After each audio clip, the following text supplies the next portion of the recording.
Your book is out. Let's start the plugging. Yeah, bless you. Notice how I do bless this. You. It's not like an autobiography. This is my life. So okay, so then how does this journey from Island begin then? I earned Island Records £1 billion. Yeah. Is Jessie's talent underrated? No. Is she better than Adele? Yeah. I hear it. 100. Obviously, Amy passes away. Her issues were quite apparent, it would seem. When something like that happens, trust me, there is guilt and what could have been done. What drew you to the Sugarbabes? I just saw it as an opportunity. Artists where Bees worked closely with, right? Yeah. U2, The Killers, Demi Lovato, Bon Jovi, Robbie Williams. Like that alone, I like... Millions. What happened to Taio? Because a lot of people would want to know. It's like we don't hear from him. That's the mistake you never want to ever make. I was losing a lot of the deals to Columbia. What was the hardest deal for you, the back and forward that you really wanted to get over the line? Ed Sheeran. I remember losing the Stefflon Don deal. My issue was at that point was we was being so super successful that I started to believe that I knew. Who got Jay-Z on the Rehab? You. Jay-Z was smart enough to hear a record to know I need to jump on this. Amy Winehouse 30 million, Taio Cruz 30 million, Florence The Machine 20, Mumford Sons 20, Shawn Mendes 60, Jessie J 20, Sugarbabes 15 to 20, Dizzee Rascal 6 to 10. These are million by the way. Ben Howard 5 to 10, Hozier, like Sabrina Carpenter. That's all catalogue, so it's going to carry on earning for years and years and years and years and years and years and years. So yes. Darcus Beese, president of Island Records, CEO of Island Records, down here chopping it up with Shizzio on his podcast, talking to him about all the acts that I signed, from Jessie J to Amy Winehouse to Florence and the Machine, to Sabrina Carpenter, all the stuff that goes into it, the madness of success. The book, Rebel with a Cause, and also catch the documentary Darcus Beese in his own words on Channel 5 and YouTube.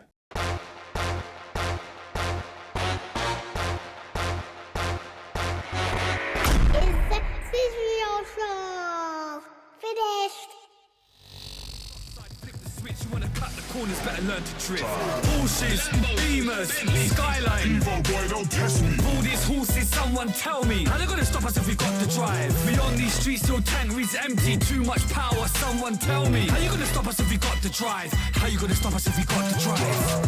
You wanna ride with me? Drive.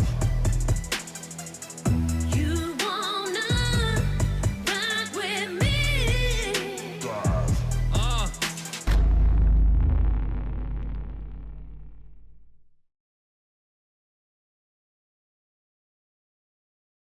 Okay, we are back, another episode. Love to everybody as per usual. We're getting subscribers now. People are staying with us. They're on the journey now. We love to see it. Hope everyone's Christmas and New Year's was all good. But back to work we go. Oh my God, in terms of special guests, I think we're on top of Everest, baby. I can't believe it. The man, the myth, the legend. I am in shock. He parked his helicopter on the roof, ladies and gentlemen. CEO, President El Jefe himself. Man like Darcus Beese is in the building. How are you, sir? I'm all right. Thank you for that introduction. This is unbelievable. Bless you. No, honestly, when I really deep it, like, your name has echoed throughout my past 20 years of my life, almost like you didn't exist. Like you were like, you were like Charlie from Charlie's Angels. Like you knew he was there, but you could never see him. I didn't even know what you looked like until recently. A lot of people have said that. All we ever knew was Darcus, Island Darcus. Existed. Yeah, you are like the end boss for music people. Like if they sit in your presence, they've completed it. Right, okay. Are you aware of this? People have started to make me become aware of it. Right. It's, if you think about it, I started in 1989. Right. 1988, 1999. And I was running, and I started running, at least co-running the label as co-president of Island Records in 2008. Right. So anybody that came into the music industry post 2008 would have known me just as a president. Right. All right. And if you got in at 2015, right, you'd have known me as a sole president. And if you would have known me 2018, you would have known me as a CEO running the American label. You know what you were known as on the streets? What? That guy. That guy. That guy. The top of the mountain. Yeah. Sorry to interrupt, but that I just got to be, because I did music for a while, and it was like wherever we went, it was like that was And honestly, you were like Charlie from Charlie's Angels.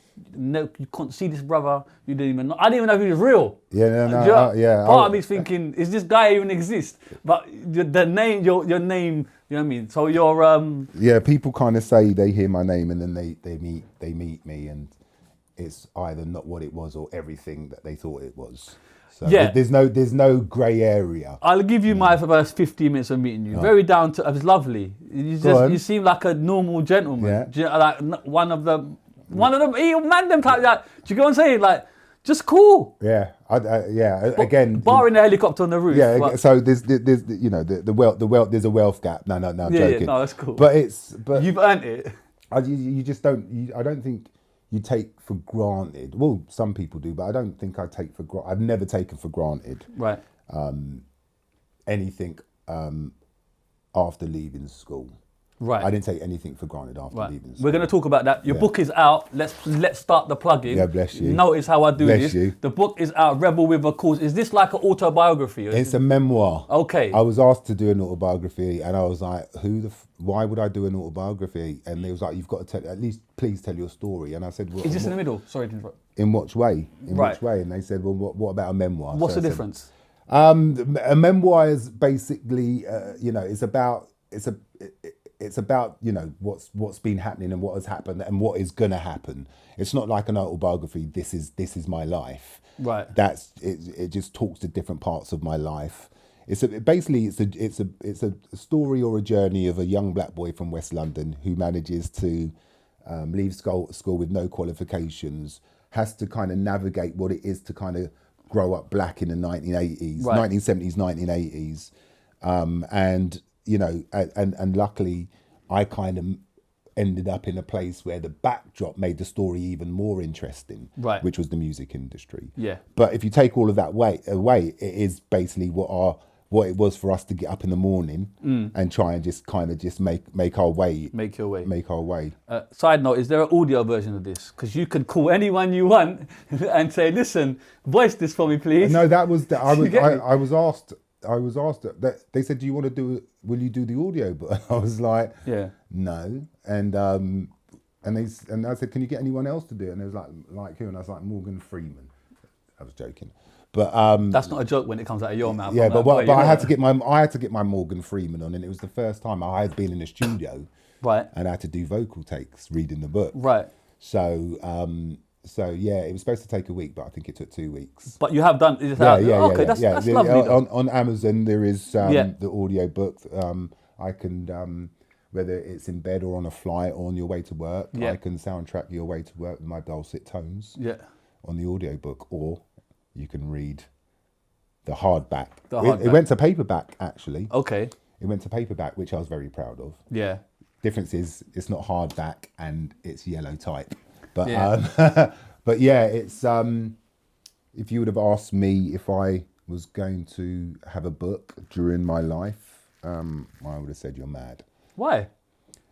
It's the same way I would have said you're mad if someone said you're going to be a CEO. Oh, right, okay. You're talking about record way company. back. Yeah. Okay. So because you got to have something to fill the Experience. book with, Absolutely. right? And that when you kind of lay it out, and when I collaborated with David Matthews, and a lot of it was just talking, and we were Zooming at the time, and we were doing a lot of talking, meeting up and just talking, and he was just what I realised, he was just capturing my voice, because I was never going to sit down and write. I didn't have the brain capacity to sit down and write. But we collaborated, and he basically got my tone, my inflection, my language that I use, the way that I use it, my humour, and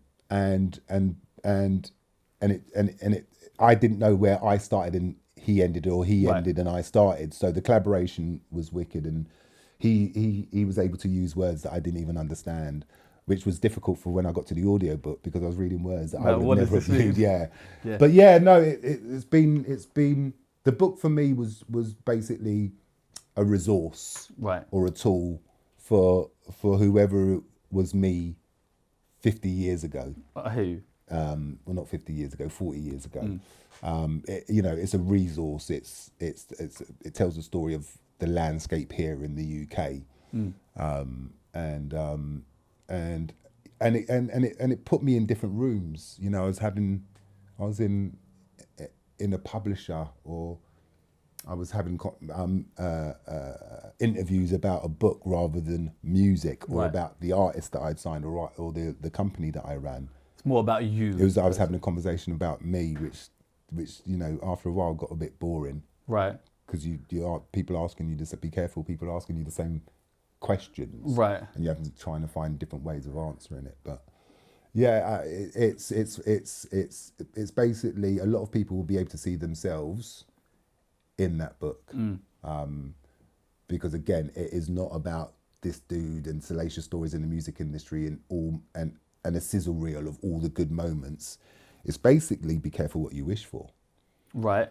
It's like if you're gonna be successful, if you want a career, and you think you're a leader, can you get to that headspace where leaders get to, and how they're shaped, and that chair is not for everybody, but everybody thinks that chair's for them, the leader's chair. So yeah, it's a I forgot my train of thought. It's a bad boy book. You got to buy it. That's it. Well, the other thing that I say my train of thought is because when we finished writing the book, I got diagnosed with ADHD. Okay. Which I didn't know. I just knew that something was the screws were starting to come loose. Right. And I was starting to feel some different type of way. This was in COVID, so everything had shut down. Everything had slammed shut. And we writing the book, and at the end of the book, I'd been diagnosed with social anxiety and ADHD. So that kind of fed back to what it presented as a child, and it presented in school, and it presented when I left school. So I went back and just took the through line of ADHD from childhood right through to being successful. Right. And and that got me into the whole kind of mental health thing. Right. So the reason why I got there, because I lost my train of thought. I said I lost my train of thought. And I'm alluding to ADHD, and I only found that out recently. So yeah, so the book is kind of layered up because there's a race issue. There's a mental health issue, the mental health layer to it. There's the story of failure, there's the story of success, there's the story of what it is to wake up in the morning and have a sense of justice or injustice. And how do you use that? So I hear you. Yeah. Right, we're gonna take it back just for a little bit, for those that don't know. Yeah. Born and bred where, sir? West London. Where in West? I'm West London, Southwest 6. I'm sorry to hear that, and I'm joking. Okay. Fulham, Southwest 6. Can you break down Fulham in, what is it, the 70s? Fulham in the 70s. Or you was born in the 70s? I was born in 1969. Okay, so can you break down, for those that don't know, Fulham in those times? Fulham was, when I moved to Fulham, there was probably 2 or 3 black families in the street. Right. So before, a decade before that, it was completely white. So, and it wasn't like South London. It wasn't like Brixton, or it wasn't, imagine what Southall looked like before white flight. Right? Southall used to be white back in the day, right? So, Brixton was the same, right? Notting Hill, Ladbroke Grove was all the same. And Fulham was kind of, we had Chelsea football ground just up the road. There was a National Front office just up the road. Right. So, Fulham was a bit of a place where you were on your toes and you was always fighting. Right. You go to school in class or in form. Everybody was together, but as soon as you hit the playground, everyone would separate. So you'd have the black bench, the white bench. Oh, really? Okay. So it was, you was always on your toes because you were just about to go and have a fight because someone decided to say nigger, use derogatory terms, and those were the days when you know, it was before knives. It was fisticuffs, but you'd never walk away from a fight. So you was always in fights. You was always on your toes from the law, but the problem was you was fighting white kids and white people as well as fighting people that look just like you.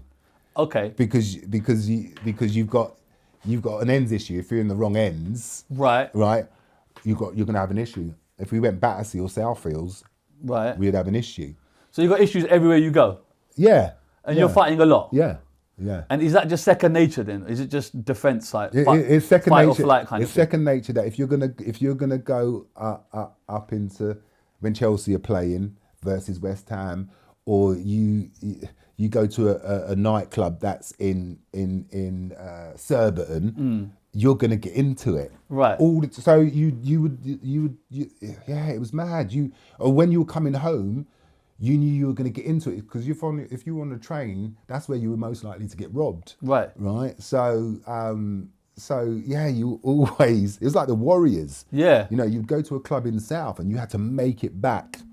Right. Did you not want to go to the club in South? It seems like you're up for the challenge. It was always fear of missing out. Okay. You know, it was always fear of missing out, and people, they're busting out the ratchets. But people weren't stabbing people them times. People were just giving people Mars bars, we used to call them. Yeah. I never used to. I'm saying that's what we used to call them. I was always the first one gone. Where's Darcus? He's gone. Right. So yeah, but it was pretty.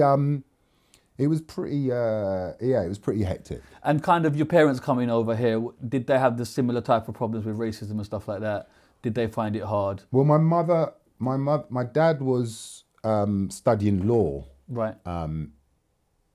He came here to study law, and when he got here in the late 50s, early 60s, he had seen black people and brown people having their rights infringed. Right. Right. So instead of coming in and studied law, he went into activism. And my mum was the result of an American GI. This is post the war. So an American GI there was an American base down in Bristol. He met a local Bristol girl, had his way with her, and my mum was born as a mixed race baby. So she was kind of that first generation mixed race babies that the household wouldn't bring up. They would put them into adoption, right, into homes. So my mum brought herself up. She was mixed race but had a beautiful afro, and she was brought up in care. She left care at 16. She took herself down to Bath and in Gloucestershire and went to teacher training college and became a teacher. So she was, and then came down to London. And then she met my dad, who was doing security at the Troubadour, which is a live venue in Earl's Court. Right. And they got together, and my dad was, an activist at the time. He was well into his activism. And my mother, who didn't quite know where she fitted in society, all of a sudden during the 60s kind of was like, I'm black. Right. She wasn't mixed race. She wasn't a negroid, described as a negroid by the care system. She was a beautiful black woman, albeit a bit lighter skinned. So she fell in love with my dad, and they were in political organisations, and they joined the Black Panther, right, the Black Panther movement, and at that time, brown people called themselves black people. Black people were just black and brown people at the time. Right. So Farouk Dondi, who met my dad, he was already in the Black Panthers as an Indian man. He was in the Black Panthers. Right. And he got my dad to join. So my mum and dad were in the Black Panthers. I was born in 1969, so I grew up in the 70s. So I grew up on demonstrations and, when I was in the car when my mum and dad would get pulled over by the police. So I, from an early age, race was central. I knew about race long before. Very early. People knew about race as a young kid. Yeah. I knew race from the ages of 6 and 7. And you're kind of going on marches from young as well. From that age, witnessing everything. Yeah, witnessing history, witnessing. There's pictures in the book. There's pictures of me in the front of demonstrations with on Black Power demonstrations, and you go to the pictures section. It's probably the second section of pictures, but yeah, it's I knew what it was from a too early an age to rather than the fun fair. Do you think that was a good thing, or do you think in hindsight you were too young to see these things? No, it was a good thing. Yeah, it was a good thing. You know, it meant that I lived my life through a completely different lens. Yeah. Yeah. There are right. Listen, I fuck up all the time, but there are right and wrongs, and there is justice and there is injustice, and I deeply feel that. So that's about understanding that from an early age. So kind of in school, did you know what you wanted to be, or any kind of direction? I wasn't university smart, right? Right. But I wasn't stupid, but I wasn't exam smart. Right. Right. So my mum and my dad were probably a bit worried about what I was gonna do after apart school. From fighting. Right. But I was very creative. I was very creative. I ran. I wanted to be a PE teacher. I didn't know if that was going to be real, but I was a half mile, a 1500, 800 and cross country. Okay. So running, I was a bit Forrest Gump. I would just run and run and run and run. And so running was and athletics and cross country was a big thing to me. But I auditioned for stage school. I took American Tap. Right. So I would do things that would get me out of the madness that we were in. Right. So whether that was theatre or whether that was theatre groups at the Cockpit Theatre in. When you say madness you were in, what do you mean? Just the madness of being out on the street with your mates. And is the running a subconscious thing of getting away? The running was part and parcel of just me being on my toes. Right. And I would never stand at bus stops and wait for the bus. I would always run between bus stops because you never know, you didn't want to get caught at the bus stop. Okay, right? So is that a fear that you? Whether it was misplaced, but that was the kind of thing. I was just always on my toes and just hyper aware of a situation. Okay. Right or wrong. So running was very much it's still a very cathartic thing for me. You know, when I run, I don't have music or headphones. I just like to hear my fucking heart and me breathing snot through my nose. Right. But yeah, right. But so I was I was able to kind of do stuff that a lot of my mates wouldn't do. Mm. You know, I became a hairdresser. Okay. And at that time in the 80s, for a black boy like me to be a hairdresser, it'd be like, right, are you gay? Okay. Like, bro. So, and 99% of young black men that were in hairdressing were gay. So, but again, it was subconscious or conscious. It was everything to kind of put me in different places and decompress from the world, from your peers and that world that you're in, where you're just one step away from madness and oblivion. Yeah. You know what I mean? So it was subconsciously or consciously, I would put myself in more creative, more where I'd meet other people, maybe where I could be someone else, right? So yeah, it was. That was, I didn't know what I wanted to be, but I knew that I wasn't gonna be in an office. Okay. Right. You're just finding your path. Yeah, finding my path. But what I did understand was music was very visceral for me. That's what I did understand very early on. Okay, just to touch on, was there ever a point where you really thought your life was in danger? That was really on the edge of this could go or was that a common thing? I don't think at the time you think it's danger, but I was in a situation when I was a young kid and I was pill popping blues tablets, right? Right. And I was probably about 11 or 12. And so we have people go, how do you get your hands on blues tablets, which are speed tablets? Right. At that age, but that was, that's mad. So, there was time, we'd be out at a street carnival, and you would get into it with some youths, and then next minute we'd be busting a corner and we'd be ambushed with broken bottles, and then you're gone, and then next minute you're all meeting back up with knives to go looking for people. So you're always one step from oblivion. But I was, in those situations, I was always leading from the back. I was never leading from. Yeah. So it was. I was just, then you got mates that shot that are shotters and blah blah.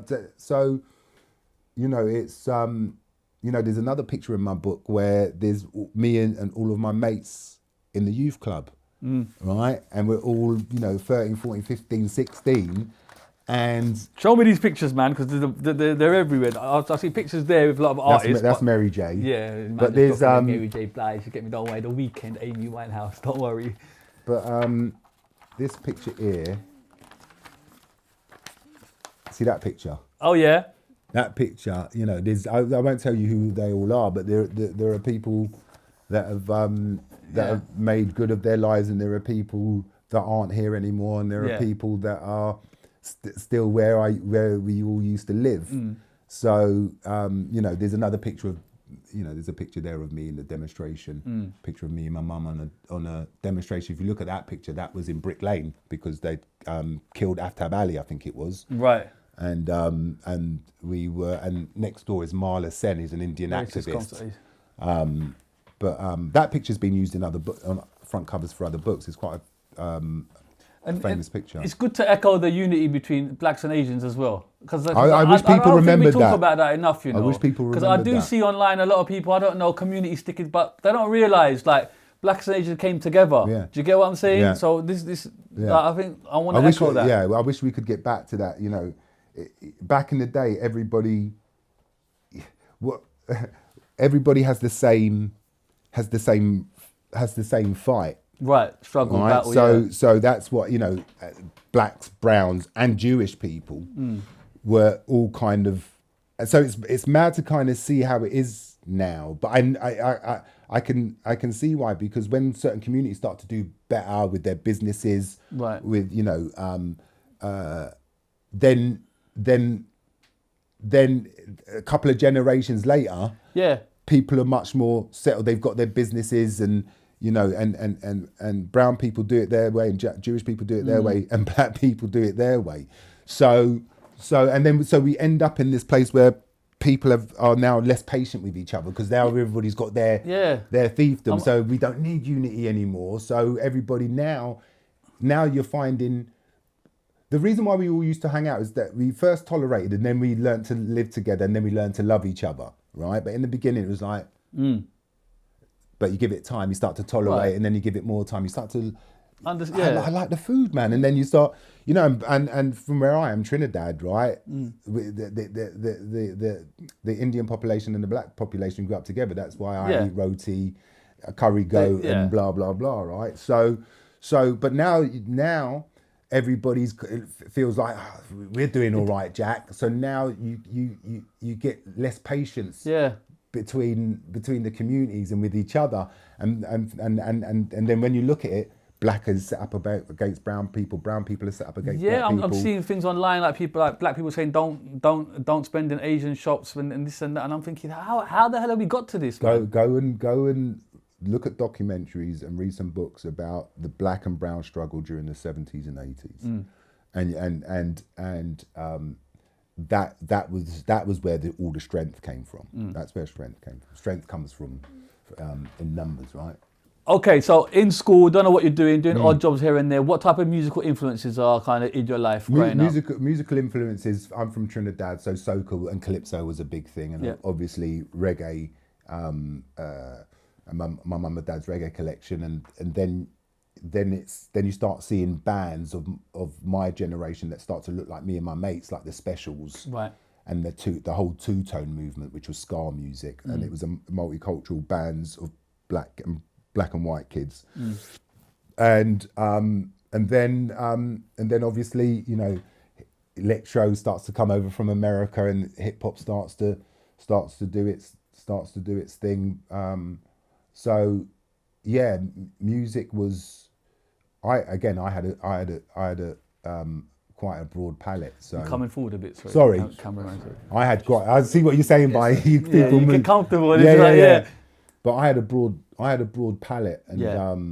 And again, like I said, music was was actually a serious thing to me. I was listening to kind of political driven records when I was 8 or 9, right? So there was Top of the Pops, but I was also listening to Linton Kwesi Johnson, Right. and Mikey Smith and Bob Marley, and so my ears were tuned into the songs of struggle, right? Sure. But I loved a pop song on Top of the Pops of every Thursday night at 7:30. Man knows the time, you know. I had, Just an eclectic. yeah, absolutely. So then how does this journey from Ireland begin then? What happens? How does a kid that's cutting hair, going out there like the Warriors? It's like anything, right? No, it's not like anything. No. I'm talking about. It's about Yeah, network. okay. It's about meeting people. Like I said earlier, I was trying to put myself in different spaces to meet different people. I didn't know where that would put me or where that would take me, and all of those people weren't people that looked like me. They were white.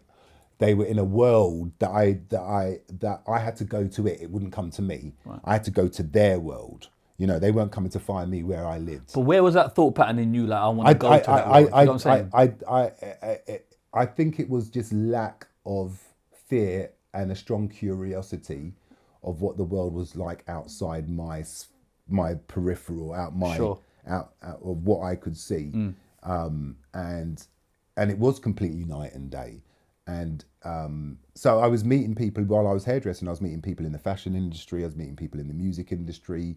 I understood that that people presented differently because I was in high fashion. I was a young black kid. All of a sudden, I was in a place of high fashion, and there was all these characters. There was black gay people. There was white gay people, and it was a world that I was like, yo, right? So you soon learn to kind of like shake off all your phobias, your fears, your ignorances. So I was able from an early age to kind of see the world a lot differently from a lot of my friends. Sure. And then you meet more and more people in the music industry. I've met people that worked in CBS, which is Sony now, Polygram, which is now which is Universal. And I was, and luckily I had met a couple of people and they became my friends of people that worked in Island Records. Right. So one day I was in Blagging Records and there was a job going in the promotions department, the promotions assistant. So when I went, I went to Blag Records. They said the kid, see that office there, the kid's leaving today. Mm-hmm. So my mate Julian said, go and ask the head of promotions for an interview, and I did. He said, well, who are you? And I said, I'm Darcus, and I know Julian, and I know Bernie, and I know all these people. And he was like, oh, so you know people? Oh, okay. Okay. And then it's all about who you know, folks. I had sent all the CVs to everybody. Right. But it wasn't until you put yourself in a situation that it was a world that I didn't know existed 3 years before that. I was still at school, 16, I left school, and then 2-3 years later after hairdressing, I'm in the music industry. They give you an intern, right?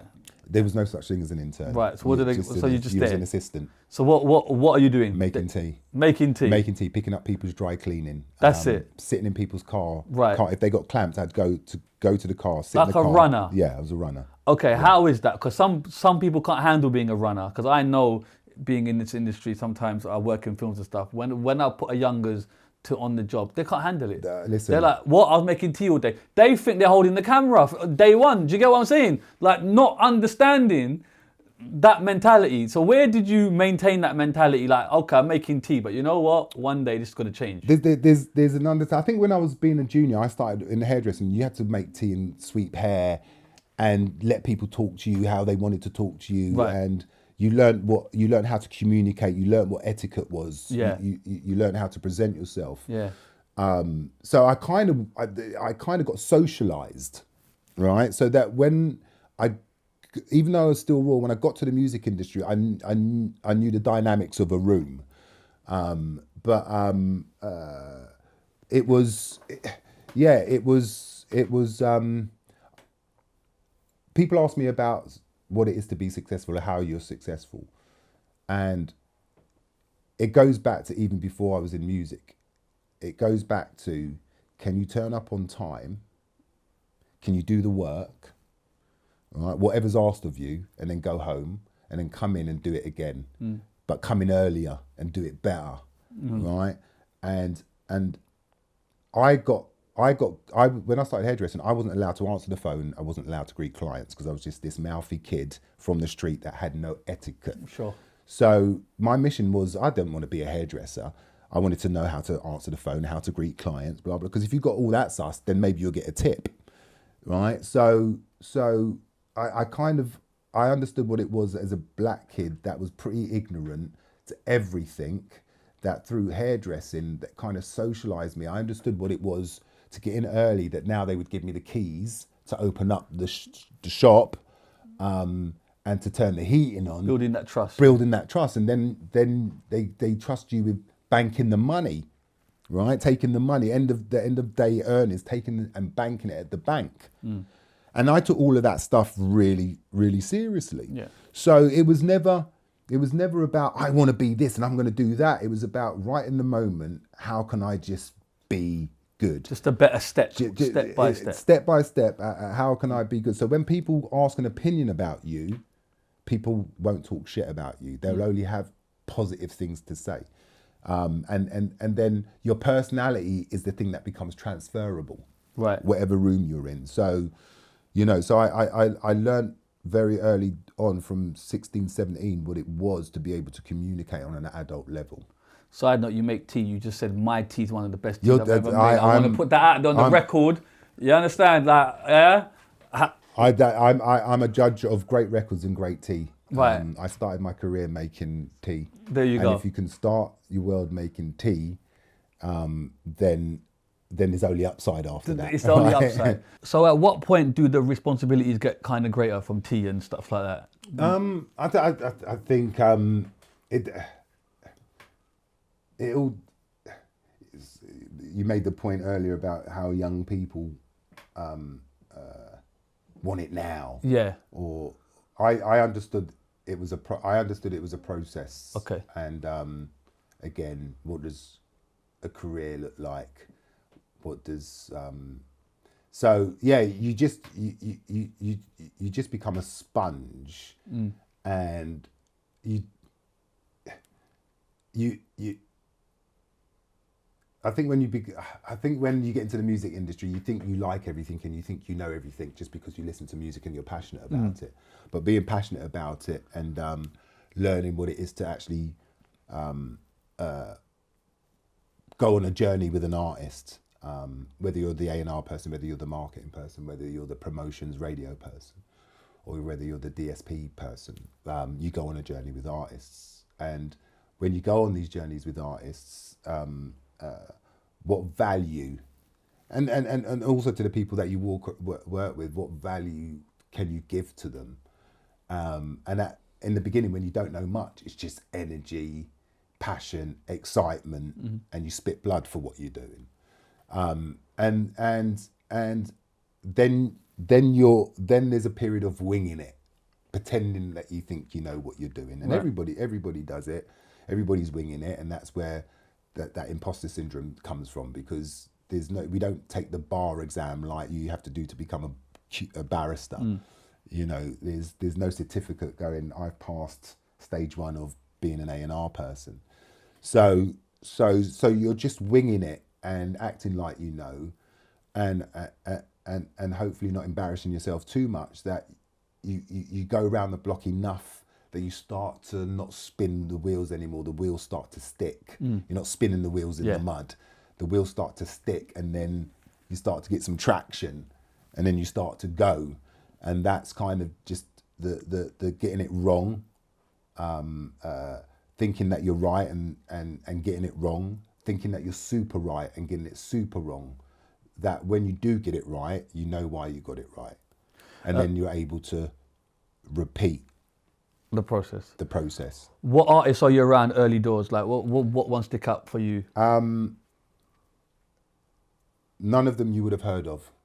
Hey, you never know, you know. No, but at the time, I may not, but reel them out. Let's go. But at the time, I thought it was going to be the biggest thing. You know, I had an artist called Silent Eclipse, MCD, and if you're a hip hop head and you're coming up with Rodney P. London Posse. Is MCD the conscious rapper that was talking about? Yeah. So you see, you're trying to try with me, All right. Yes, see. Okay, MCD was the first conscious rapper talking about chips and psychological slavery. Okay. I see baptism, war, and satellite. Okay. Yeah. So he was the first conscious rapper. Yeah. So that was me taking my sense of what it was to be black, and as a black person in the music industry, that's what I thought I was. That's what I thought was important, and it was important as a young black man. And I'd signed another black woman called Kath Coffey that was in the Stereo MCs. That was a kind of white rap group, bit alternative that crossed over. I had a band called Active Faith that they were a soul group. I worked with Tricky that was from Massive Attack. But are you signing them? I'd signed Darren. I'd signed Darren Silent Eclipse, and I remember his first show was at Subterranea, and there was a buzz about him because like his freestyle and everything was just off the scale, and there was a big buzz about him. And we did a show at the Subterranea, and everybody from the record company came down, which was a white people, load of white people, and I remember he went on stage and he said, before I start the show, I just want to let white people know that I don't need you in here. I don't need your support. Straight away off the bat. The first line that he uttered. Right. And I remember turning around and everybody from my record company going, gone. Yeah. So, but when I look back and I listen to his album, I am so glad that is part of my repertoire. Yeah. That I was brave enough to go and do something as crazy as Darren was with. But then, with how music. is that taking him to the label and saying, "I want to sign this guy"? You make yourself a nuisance, and people will. It gets to a point where people will go, "You're making yourself such a nuisance that you're asking for the rope." Now you're asking for the rope. So I'm telling you what, I'm going to give you the rope to hang yourself in. You're either going to hang yourself or you're going to make a lasso. Right. And I nearly made a few nooses, but so they did it to kind of shut you up. I have your eyes. Yeah, because once you step out and put your head above the parapet, then you say, well, then go brave. So, but then you understand that it's not just about your taste, and if you're going to have a career in the music industry is just about selling records. It ain't about your culture. It's not about your taste. It's about selling records. But your MCDs, this guy here, it seems like there's a consciousness about it. There's a consciousness about my is that what you're aiming? Yeah. Because is that your upbringing? Yeah. Like, do you know what I'm saying? Yeah. I even got Madness for Real, who produced the Ice Cube records, to produce Darren's records. Okay. So when you listen to that album, we went to LA and made some of that record. Okay. Right? So that was unheard of. Right? That was in those days. We were out in LA making a hip hop record. We flew them in from LA. Yeah. We flew the producers in from LA and we made the record here. And I listen to that record today and it still stands the test of time, and it's funny, shit, not much has changed, Side note, I've been told, allegedly, that MCD went to Germany and they injected him with something and he lost his mind.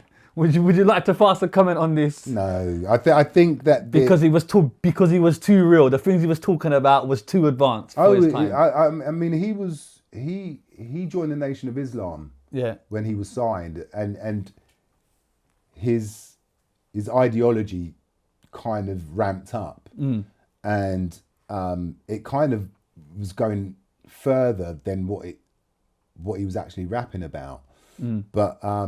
But like I said, for a lot of us young black men at that time, before and after, you're growing up. A lot of us are growing up with a lot of mental health issues, and we don't know it, right? And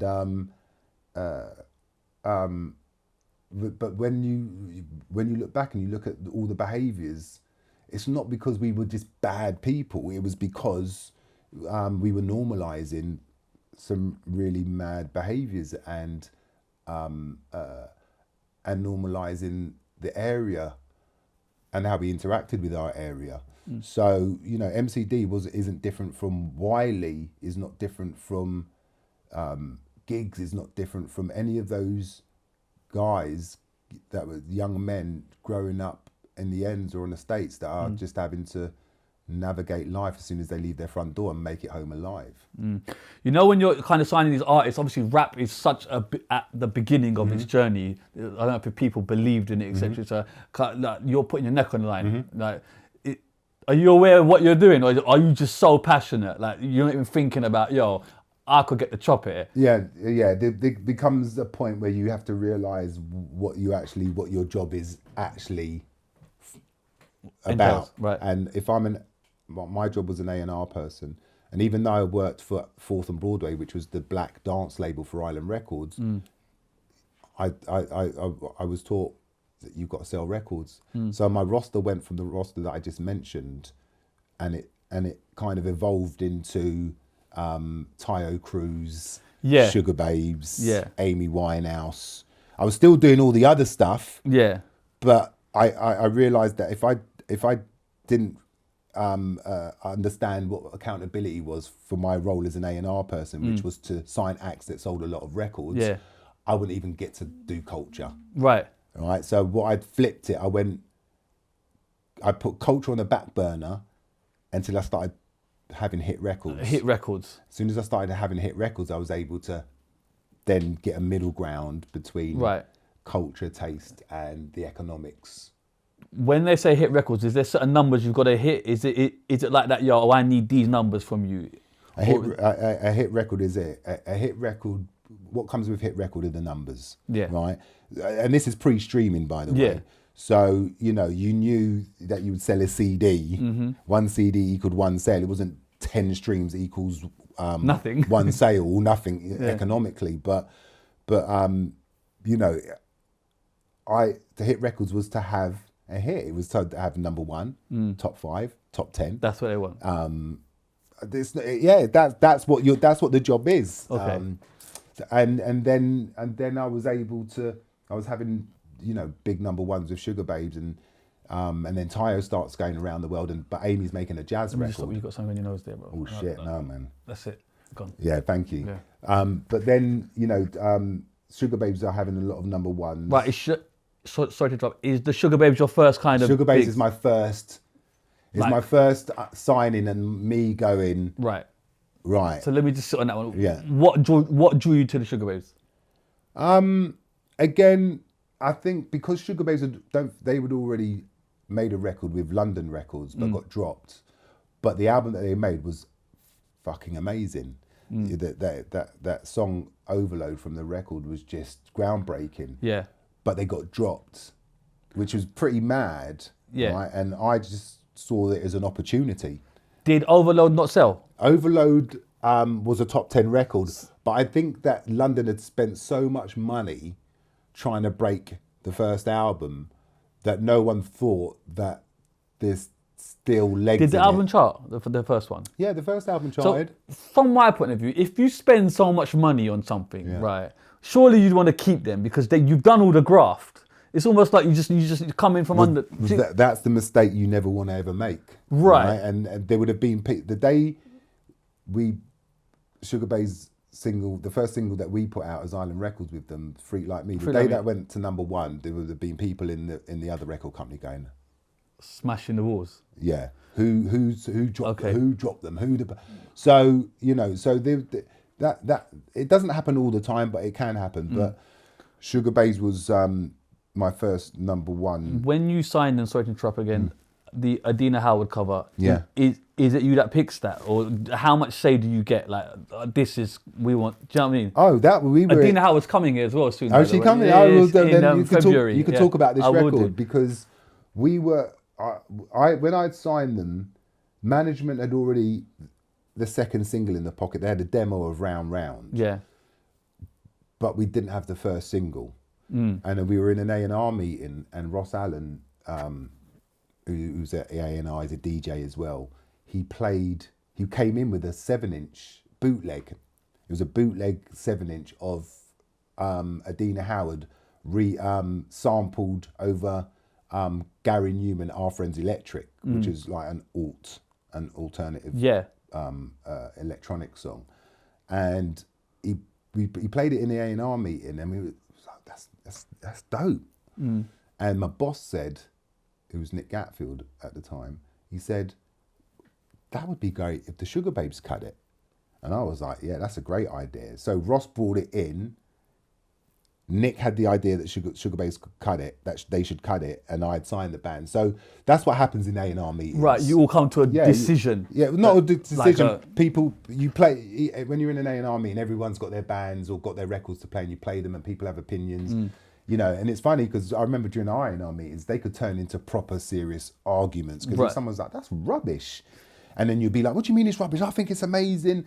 And then so what happens in that scenario there? You're beefing in A&R meetings, and you're playing your music, and you want to convince your boss who's in the meeting that you want to sign this thing, and he's telling you, well, I don't like it, or I don't think it's as good as you think it is, or it's too expensive, or you got in the deal too late, so, or you might be too early.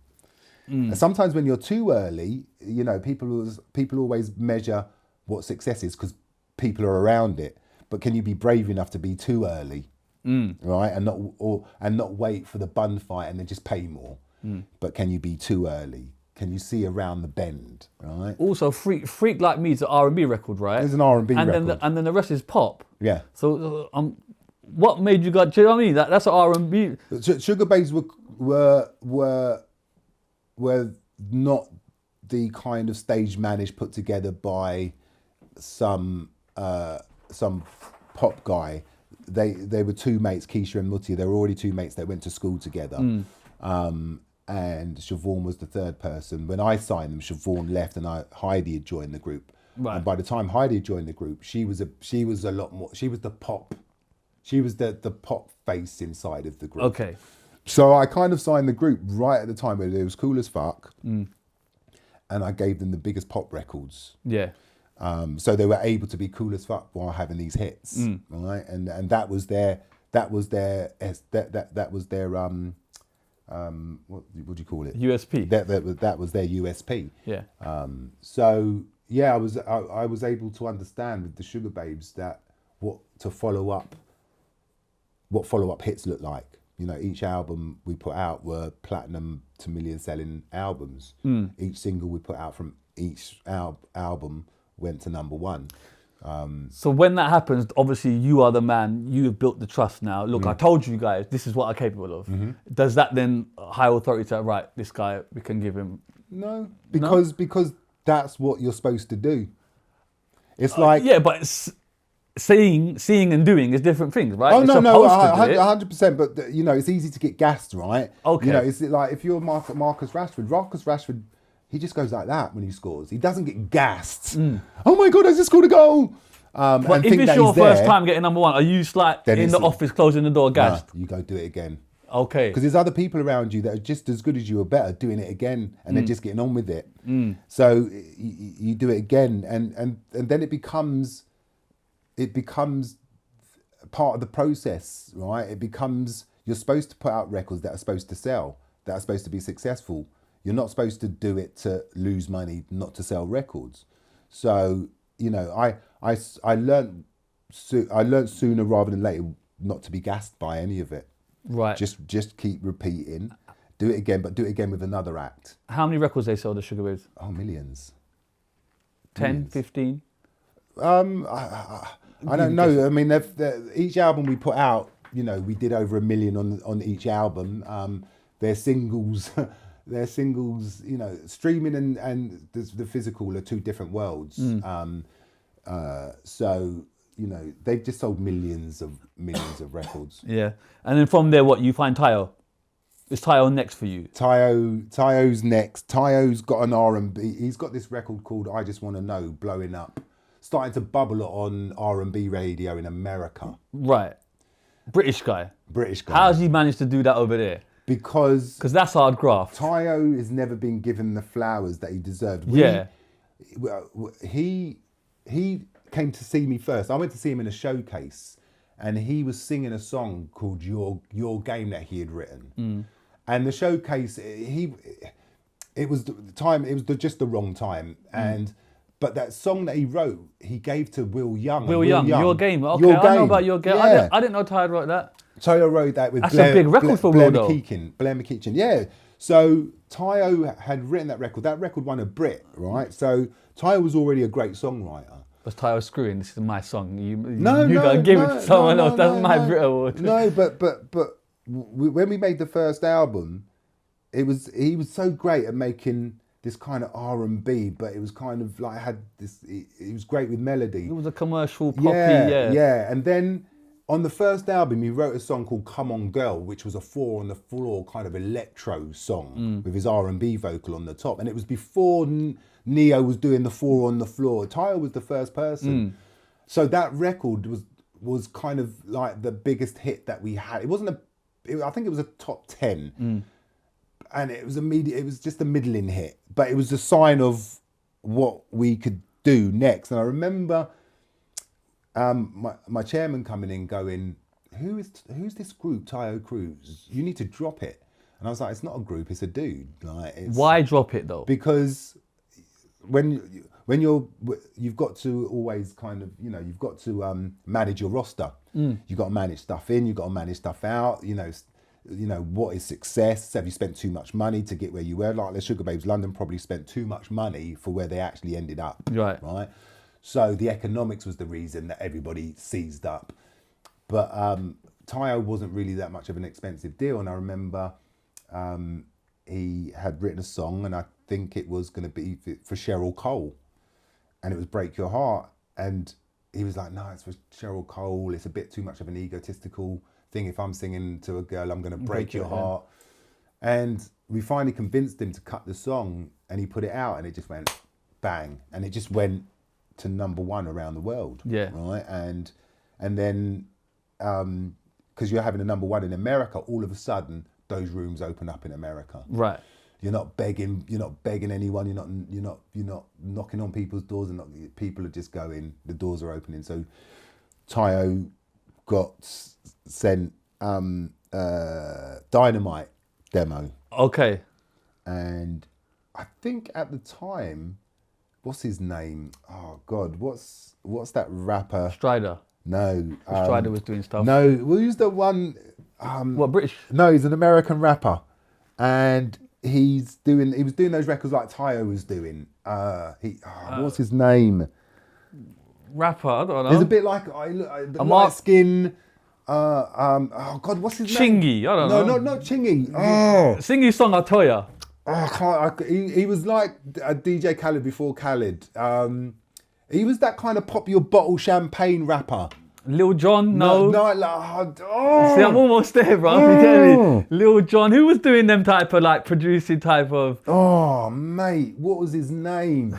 He got. Tell me one of his songs. He sued a drinks brand. Flowrider. Flowrider! Come on, brother. Flowrider. I know my things, you know. Bro, he got 80 million. I know, what the hell was that about, bro? Yeah. How did he get 80 million? And then he drunk the drink at the. Did you see it? He wins it. He goes, excuse me, I'm first. He pops the drink. If you're going to sue anybody in America, they'll have a lawsuit. How can you get 80 million? What 80 million, Your Honour. Yeah. 80 million. But that was, I remember. Flowrider was cold. I know what you mean. That Flow had I think Flow had the hook or the demo of it first, and then Taio went and cut the song, and again that was back to back international massive hits. I remember he cut Umbrella. He cut the demo of Umbrella. He'll blame me up until this day that I didn't get Umbrella for him, but hold on. But I think it was always going to be Rihanna Umbrella. Taio did a demo of it, or cut it. Yeah. So like it come to him first, then? I'm not going to say it come to him first. There's a lot of people that were walking around in that. There's a song that quite a few people are on, right? And they're trying to get it cut, and you know what I mean. So, so yeah, that would have been Rihanna in the beginning, trying to get songs to cut and so Taio, I mean, he sold 20 million records, man, Yeah. 30 million. Like, he sold crazy records. He was having back to back, and not just local hits. They were number ones in America. He was having hits internationally. So that to me was an understanding of what having a hit was beyond the White Cliffs of Dover. That what it was to have Global. hits, to global success. What happened to Taio? Because a lot of people would want to know. It's like we don't hear from him. What was the overall? Because he had bangers upon bangers. Bangers, and then you become super wealthy, and the world is not what the lens of what you were looking for it before, and you're living in LA, and you know you can write when you want to, and You don't write as much. It doesn't, that's when you're in that world, it's not enjoyable. You know, people. Success or moments in the music industry are fleeting. For all the amount of time that you put in, success is fleeting, and good moments are fleeting. It's mostly hard grind of people telling you it's not good enough. When Taio is able to write 100% songs that go around the world, not split between 12 people, but he's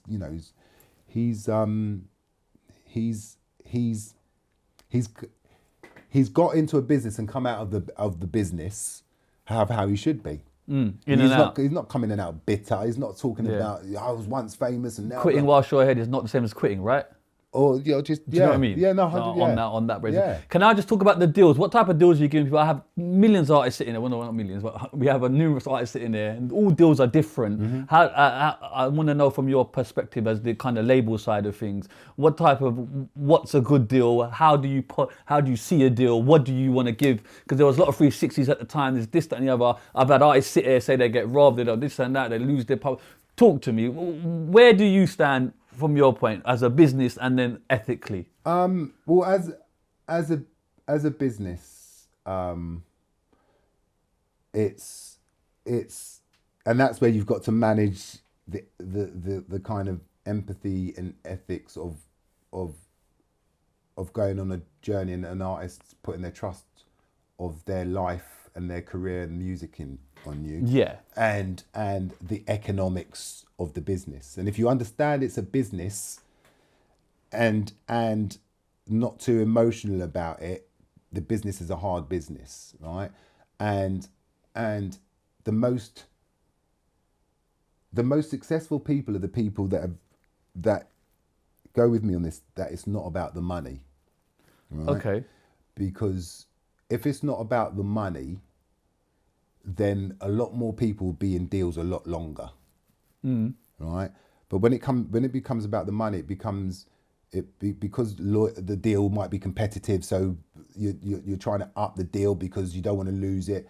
So the lawyer's ratcheting up the deal, and everybody thinks it's a great idea. And record companies, if they've got the money to give, don't get the money that we have is money to spend on new artists. There's always money to spend, but if someone ratchets it up the deal and I pay for that deal, you're starting from this deal was a lot, and you start from that position. The pressure. Yeah, you start from a pressure position, and that puts pressure on the time of the time that the artist has to to bring into focus their vision, right? And a lot of people find that when they sign the record deal, there was no vision. There was just a moment. There was just a tune. There was just this thing. But can you understand, for a youngster, Island Record wants to sign them, then they're not going to look past the 9 out of 10 but are signing that deal. 10 out of 10 sign that deal. It's King Island Records. They want me. I'm not reading the small print. Yeah. Pop the champagne. Yeah, market forces would dictate the deal. Right? Okay. And everybody's going to do that deal, right? And some people see the upside of it, but 99% of people see the downside of it, because 99% of what we sign doesn't work, right? And so I've done it when you do expensive deals, and we'll get into the type of deals. 99.9% of you will never hear. You'll hear about them do the deal, and then you'll never hear about them again. People that did deals, did the deals that was right for them at the time, or understood that if you take it all off the table, there's nothing to go back for. So, and if you put the economic pressure on a creative art form, right, you're gonna try and force feed it. You're gonna try and force it through. So, for me, it was always about how do you get artists from their first album to their fourth album, past the second album, and that's the sticking point, right? That's the sticking point. And back in the day, we used to do 7-album deals. Right, 7 albums. 7 album deals. Okay, how many artists actually did 7 albums? But all back in the day, Michael Jackson and But all we're those talking artists about were Michael doing Jackson, 7 but- album deals, and then it went to 5 album deals. Okay. Right. What would a 5 album deal roughly be? Ballpark figure. I know it's. Oh no, but you're in a 5 album option, but you're talking about the entry point of the deal, which is for the first album, right? And deals could be anything from 100, 150 to 200 to 250 to 300 to 350 to 400 to $500,000, and then more. What's the most you ever gave for a I'm deal? not telling you. Oh, the most come I on, ever man. did. Okay, who was the artist? God, right. What I've done. I signed. I signed Tony Braxton. I signed Sabrina Carpenter. I signed gigs. They all, they all have healthy deals. One of the biggest bands that we signed, Ireland, Mumford Sons. Yes. They took less money off the table than I've ever seen, and they were the biggest band in the world. So if you ask me what does confidence look like when you're doing a deal, right? It's saying I'm going to take less cash. Really? And I'm going to have a higher royalty because I believe in myself. Okay. Right? Or I tell you what, I'm going to make the record and bring it to you, and we're going to go 50-50. Okay. Right? But the artists can negotiate and talk about those type of things. Yeah, you can have those conversations. Because when I see some artists here, they say that they got paid 300 grand, but it was all recoupable. They didn't know that the studio, the limo, they didn't understand all of that. And I hear it a lot where they feel like they get hard done by.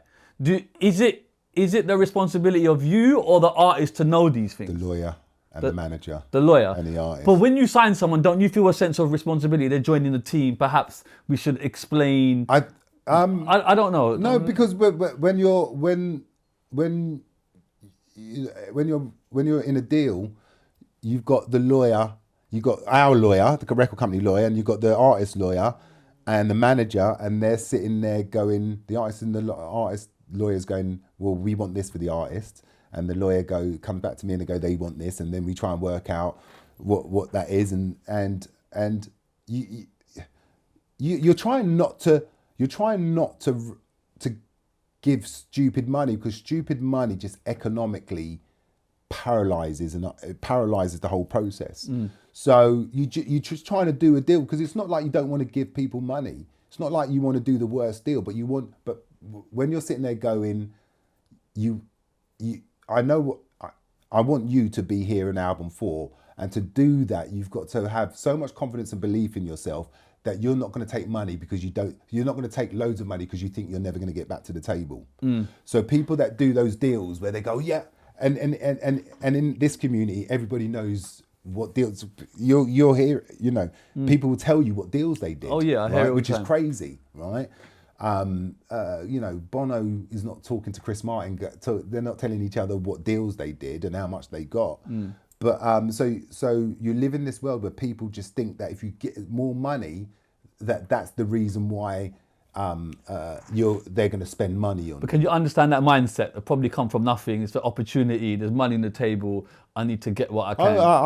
I totally understand that mindset, because I've done those deals. What was the hardest deal for you, the back and forward that you really want to get over the line? Is it certain artists that you really fought for that you didn't think were going to go your way because of the deal? All deals that you're really in and that you lose,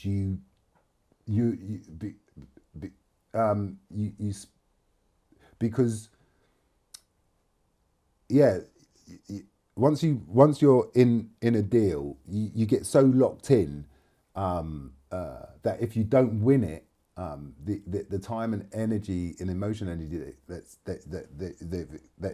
and then they've turned around and gone, we don't like you. You like this other record company, right? I remember losing the Stefflon Don deal. Okay. And after that, I was just like, what are we gonna do? Just lost. And I wanted to make a statement, so we did the gigs deal after that. Right. So was that a reflect thing then? Because me and Giggs and Ben Scar, we had talked before, but Giggs had Trident on his back and was being shut down a lot. And when I came, I knew I had to come correct with the deal, so that was I think that was important deal for us to do, the Giggs deal. But yeah, I think it's always the most the deals are the ones that change the whole direction that everybody's moving in. So like when I mentioned Mumford Sons, that deal was the manager and the band having complete confidence in themselves, saying we don't want loads of money. Yeah. All right, just give us a bit of money. But it meant that when we were renegotiating the deal, they just went, we'll take that, or if you want us, and or we'll walk, So Amy, that I'm gonna get to Amy. Don't you worry about it. That was important. I think it's the ones that you are able to go straight back to market with, like Hozier, Take Me to Church was bubbling, and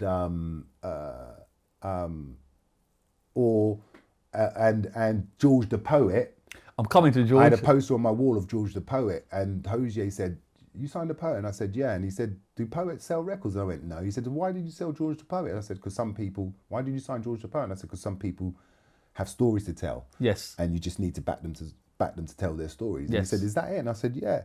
So George the Poet is a lighthouse for other artists that they see they see there. So Can I just dwell on George? Sorry to interrupt. Because George has sat here, he's told his whole story, and it appears he was unhappy at the label. Things didn't go to plan. How is that? Would you like to weigh in on that? Because I get the feeling that because you're up there, I don't know if you are dealing with things. Oh no, George was, when we did the deal with George, again, the reason why I was really passionate about George was because of the world that I grew up in. Yeah. And George was completely and lyrically and eloquently on message. Superb, excellent. And he reminded me of those poets of the 70s that were able to kind of have this cadence while they told their story. Yeah. And I just wanted to put that cadence to music. And I think me thinking about that, and he had this other project called Chicken and Egg. That's the one. Which was very important to him. And he wanted to do a uni tour or something. And we published a book and we did all of this. But I think he then was not feeling great that us as a label really understood what he was as a 360. Yeah. I was how do I get him a platform that he can tell all of this on a bigger platform, right? And one day he went, and this has never happened to me, where he was very eloquent, very precise about getting off the label. And to the point where he was so precise, to the point it wasn't even a debate, because he was so eloquent, and he was almost non-emotional about it. I was a bit more emotional about it, but it was always because someone's rejecting you, right? Yeah. Someone's effectively rejecting you and saying that you don't get me and you're not good enough, right? For what I do. And that was really upsetting, but I understood that it was his truth, and he from where he was sitting, he wasn't wrong. it's honourable from what he says is that you let him go. So that's nice, honourable thing, because you could quite easily say, no, I'm keeping you, F you, or I'm shelving you. He would have killed me with lyrics out there. But you know, people do that. They shelve an artist and keep them there because they're threats out there. They don't want to. There's that aspect. But then, could you have not spoken to him and fix up? Well, what's the issue then? Let me.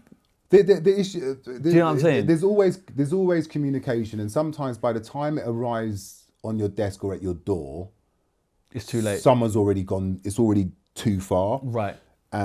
So it's about can you get to these things before they blow up, and there's a village of people inside the record company that are trying to raise these artists and blah blah blah. It's not just me, but there's learning. So after George happened, I learned, right? So you've got to have scenarios that happen to you to have a life experience on, and then have an opinion. And when something resurfaces in and around that same kind of scenario, you're able to deal with it a bit better. Have you spoken to George since, or do you? Yeah. I love that. Yeah. Can I just talk about the 360 deal? Because that was a word thrown around a lot for its time period. A lot of people didn't like it because it would essentially you'd be earning from every aspect of that artist, 100%. From touring to merchandise. Too right.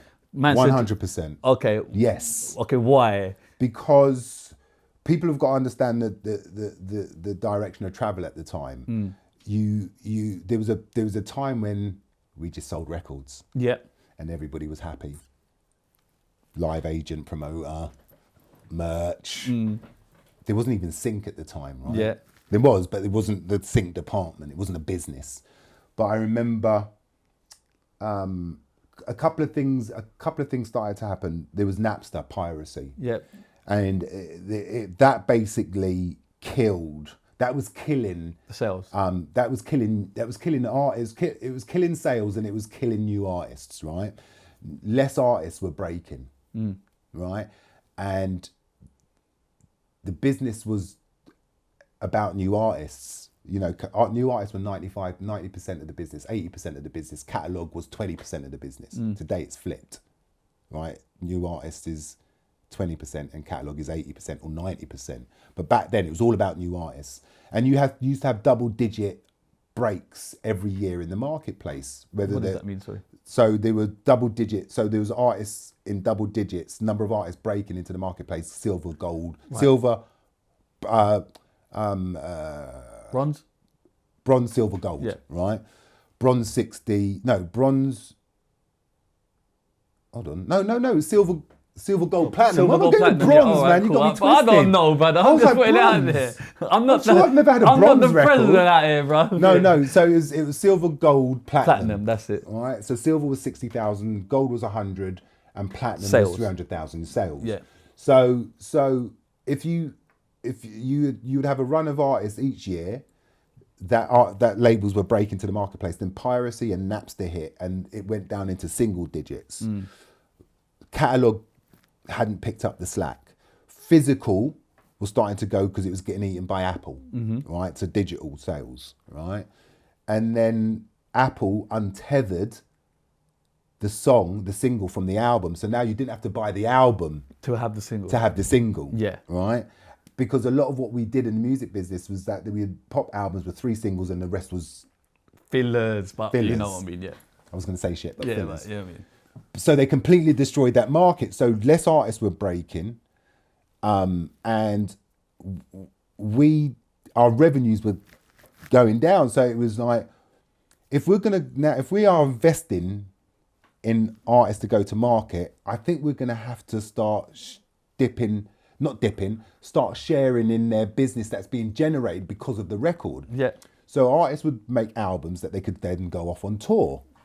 And on tour they would sell shitloads of merch. That business was exclusively theirs. Yeah. What we then started asking for, if we're going to resource you to go to market, right? And maybe the deals got a bit more expensive, and if we wanted the rights, then maybe you're not going to do a 5-album deal. We're going to do a 3-album deal. If you want the rights, if you want live, if you want merch, if you want sync, if you want branding, then we want a 3-album deal. So albums started going from 5 albums to 3 albums. 5 to 3, right? Yeah. Certain record labels would only do deals if they would get 360. Would only do deals Yeah. if they would give 360. And it took a while to teach the artist community, managers and lawyers That was the way to go. that was the way to go. But if we took these rights, then what would we do with them? So that's why now when you have big sync departments, you've got brand departments, you know, live is a big thing. Because once you take these rights, you then have to do something with them, right? So we would then help to develop these different revenue streams, right? So that effectively was the 360 model. It was the record labels, the ability to share, whether it's 5%, whether it's 12%, whatever the negotiation is of these extra bits of business. Right? You want a piece of that pie. But those in renegotiation, if an artist was successful in renegotiation, you would start to give back. Oh, you would? Yeah. Okay, fair enough. Akon, recently I saw a video of Akon saying when the ringtones came in, that really changed the game for him. Ringtone, the Nokia ringtones. Because he was saying that they were like $5.99 a ringtone, and he was making songs specifically for ringtones. That he didn't care about the music anymore. When we made singles, we then would do ringtones. We would then convert the songs to ringtones. Yeah. You know, it's the shit 5-note ringtones. Yeah. I remember Crazy Frog and all that. So deals were if you had I don't know, say if you had Daniel Bedingfield, you had these big dance records that were popping off. Yeah. You know, then you had a hot record popping off. Those deals were a lot because they already had heat, and then there would just be a bun fight, and it was whoever paid the most or whoever they liked the best and paid the most, you would win the deal. Or they would dictate what the deal was. Right? Just going back, you said Steph was one that you missed out on. Is there anyone else that kind of? Oh God, littered with them. Tell. Ed Sheeran. Ed Sheeran. We lost the Steph deal. Oh my God. There's too many, but the headline would be Ed and Steph, because Ratty will tell you, Steph will tell you how, and Colin Batts will tell you how hard we went for that one. But how did you lose Ed?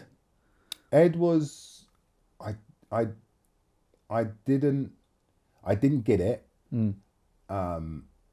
I didn't get it. And trust me, we had A-Team on the demos. We had A-Team. Annie was there in Our Woman, took me to another show because I said, look, let's go and see another show. And I went to see him at the Half Moon Putney, and it was just like, you know, a handful of people in there. And I was like, it just feels like this sixth form of writing music. But the problem, my issue was at that point was we was being so super successful that I started to believe that I knew. Right. Right. Is it an ego thing, or what is that? It's probably an ego thing. It's a we're getting it right so many times. I can't get it wrong. I can't, and you live and you learn. But whenever we said, I don't know, let's just do it, we always got upside. The moment you start going, well, I think... Gut. I'm sure. Always gut and always excitement. Because the moment you start to think, because we don't know, you don't know. So, and the moment you think you know is the moment that you're going to start getting it wrong. So you just go, I don't know, let's just do it, I'm excited. And that's where you have to suspend belief, right? Because everything is just like, suspend disbelief. You have to believe everything you're doing, right? When you're looking for an artist, what are the three things that you are looking for? Can you put it into words, or is it literally a gut feeling? No, it's it is gut, but you learn how to put it into words. In the very first instance, when you start this thing, it's gut. You know, I always was like, it's about the voice, sing, run, they can hit the note, and blah blah blah. And then you realise that personality's got a lot to do with it. Okay. Personality is a big, you know, Ed has got a lovely personality.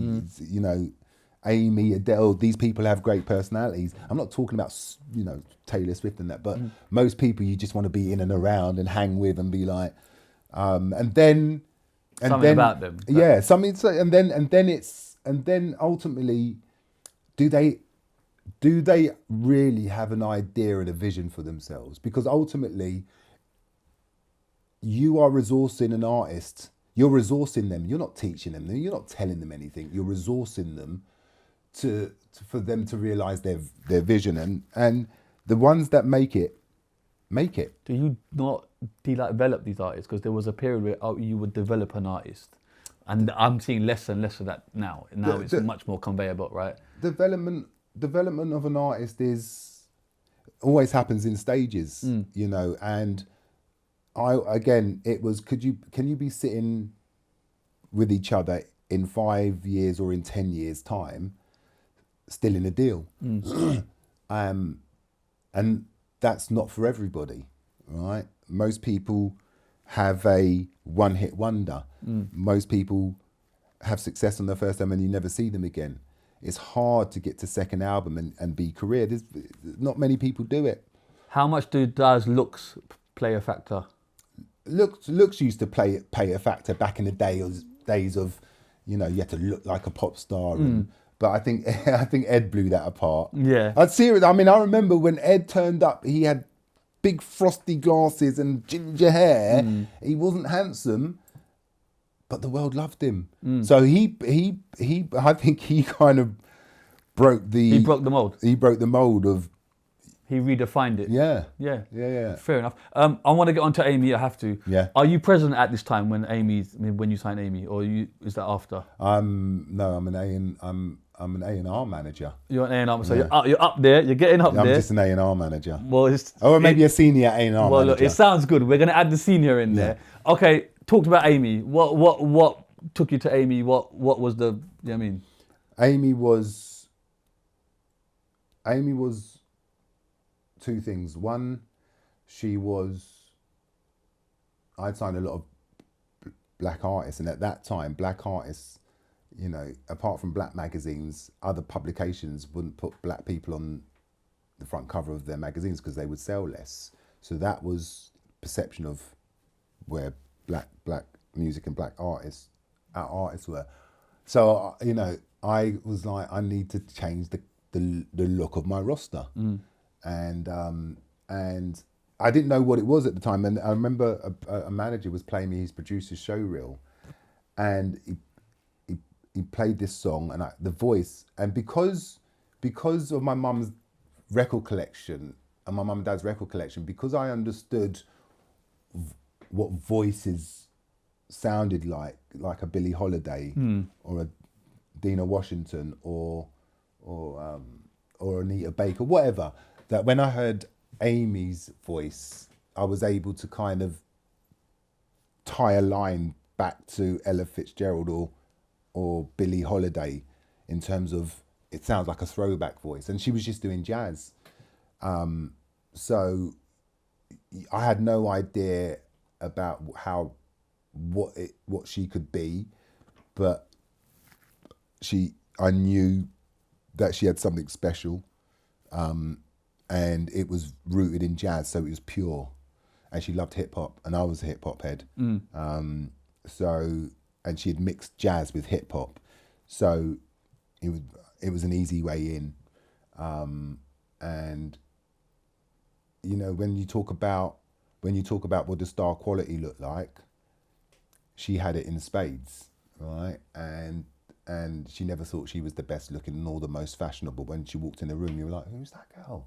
Like when I walked into the room, I'd never met her, but I knew it was her. Right. Right. So yeah. And then it's whether you're lucky enough that she becomes a generational talent, that you were able to kind of be in that orbit. And, you know, for all the success that I've had and number ones and blah, blah, blah, nothing could compare to what it is to have an artist to be around that actually in 100 years, people are going to be talking about an Amy album. Yeah. But you know, like the Beehive and the look and that, are you putting any input into that, or are you just letting her crack on? Island Records and the whole culture of it, and it was very easy to follow the blueprint, was back the artist and their art. Right. That was the blueprint from Chris Blackwell, who founded it. That anybody that sat down in the president's chair or led Island Records for a period of time were able to lead Island to success if they stuck to the blueprint. So presidents before me, Nick Gatfield and Mark Moreau, the presidents before me, I just stuck to the blueprint and gave my taste on the blueprint. And then, you know, hopefully Louis Bloom, who runs Island now, sticks to the blueprint of what Island Records is culturally, and that was to back the artist and their art, and it was to and it was also to tell stories but sell loads of records. At what point did you think Amy's gone stratospherical here? This is not my conventional. Do you know what I mean? There's levels to this game, and she's just when she broke America. Yeah. When she got nominated for 5 Grammys. Yeah. You know, that's when you're in. Is that when she's on stage and she wins it? Yeah. Yeah. That's when, you know, when this success, this chart success, there's your album's gone to number, blah, blah, blah. But then there's crossing over into the consciousness of the world. And I think she, like other stars, are able to cross into people's lives and culture. Yeah. So, yeah. Who got Akon. Who got Jay-Z on the Rehab? You? No, Was that you? Jay-Z was smart enough to hear a record to know I need to jump on this. Oh, really? Yeah. And then you just get a call out. I got a call saying Jay-Z wants to jump on the record. That's it. Yeah. You just go, I don't know, man. I don't know. But you know, I didn't like it because I just thought that his bars just took the piss of Amy and her problems And at her the time. steps. Right, okay. So then what do you do about that then? I can't do nothing. You can't tell him to re-record it or... No. Say, oh no. I'm sitting, I'm Jay-Z, listen, bro. I'm sitting in the UK at the time. But Jay-Z, I had another artist called Lady Sovereign that Jay-Z signed in America. Oh, yeah. That was my first experience. I know Lady Sovereign, yeah. That was my first experience of Jay-Z when he was running Def Jam. And I was Island A&R. And Def Jam was our sister label in America. And next thing I get a call going, Jay-Z wants to fly Lady Sovereign out and wants to sign her to the American label. And I was like, what? And yeah, that's and it all happened. It was mad. It was so mad that she literally had a run at blowing up in America. It didn't happen because, again, people are wired differently. People don't understand. You know, people are on the spectrum, and you don't understand. You just think artists are frustrating. They're just these frustrating people that just don't listen and blah blah blah. And she managed to kind of maybe miss an opportunity. She had Pharrell making records for her. She had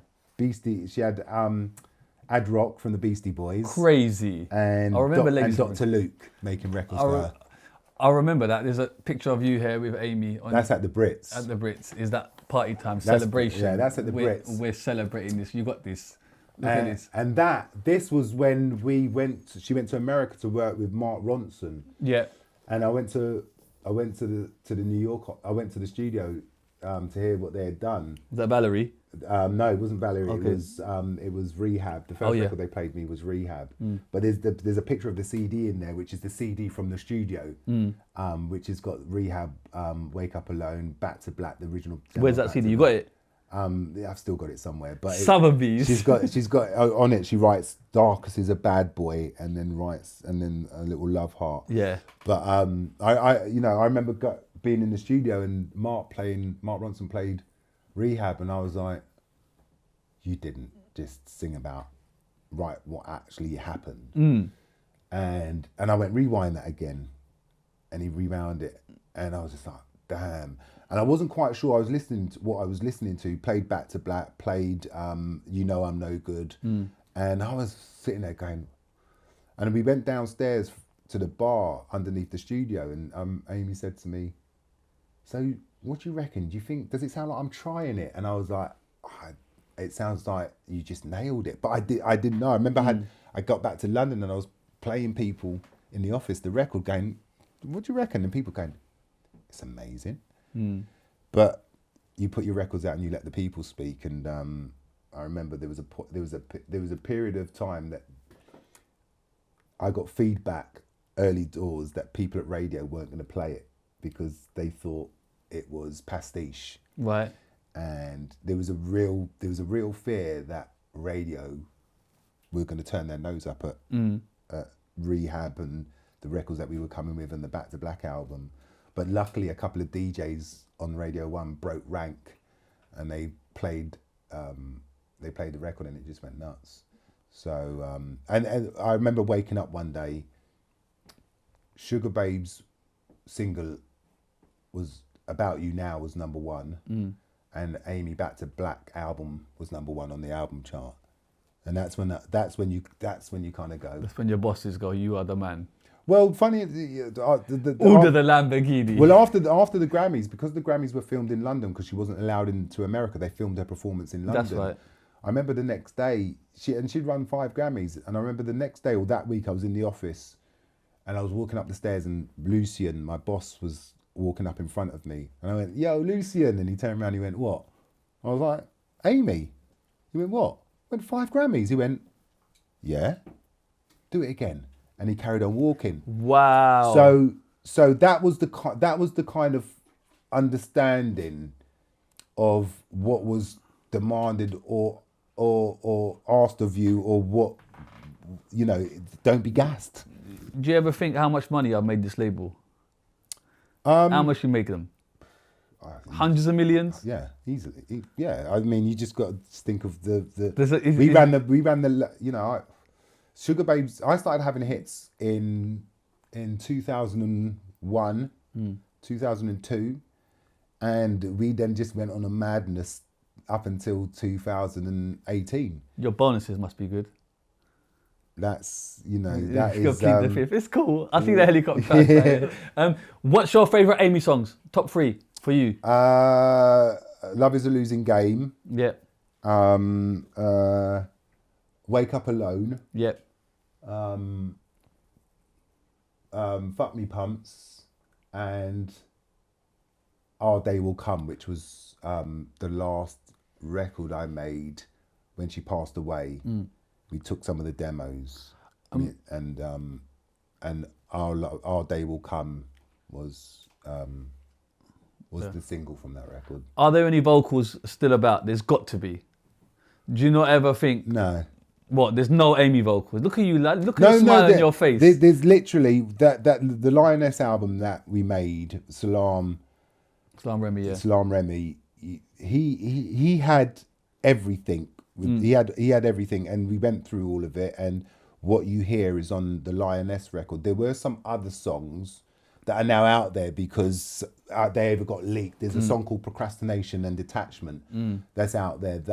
That was the first demo that I had ever heard of, and we thought they'll never see the light of day. But someone managed to get a leak of it, and they live online now. So whatever's out there lives online.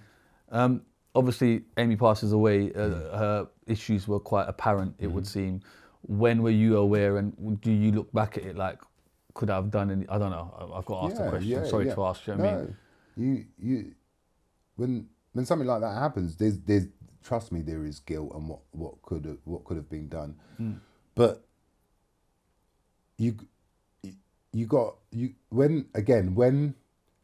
when artists are with medicating, taking drugs, they don't do it around you, right? So they don't do it in front of you, right? So it's a very secretive thing. When you start to hear about it, because it's starting to get bad and you're starting to hear rumours, or you're starting to hear things, but you still haven't seen it with your own eyes. And it's not until you see something with your own eyes, but by then it's too late. Yeah, because there was that thing on stage when she wasn't, it would appear something, do you know what I mean? That was already in motion. The problem was that Amy had issues before she was even an artist. You know, it's documented she had bulimia from a young age, so she was already coming in with issues and an addictive personality, whether that was food or then became weed, and then she was addicted to the running machine, right? And then she gets introduced to she was never into Class A. She was anti-Class A. She smoked a little bit of weed and that was Right. it. And I remember, you know, a lot of it was rumor until one day I was backstage and she went off with a friend one way and then came out a different way. So I didn't know what it was, but I knew in that period of time something had happened. And then, you know, I knew that there was eating issues when we were making Back to Black, when we were finishing Back to Black, right when we were mixing Back to Black.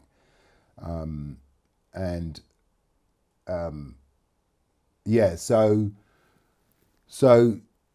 but sometimes people's problems are personal to them. I'm not their mother, I'm not their father, I'm not their parent, I'm not the manager, I'm not the lawyer.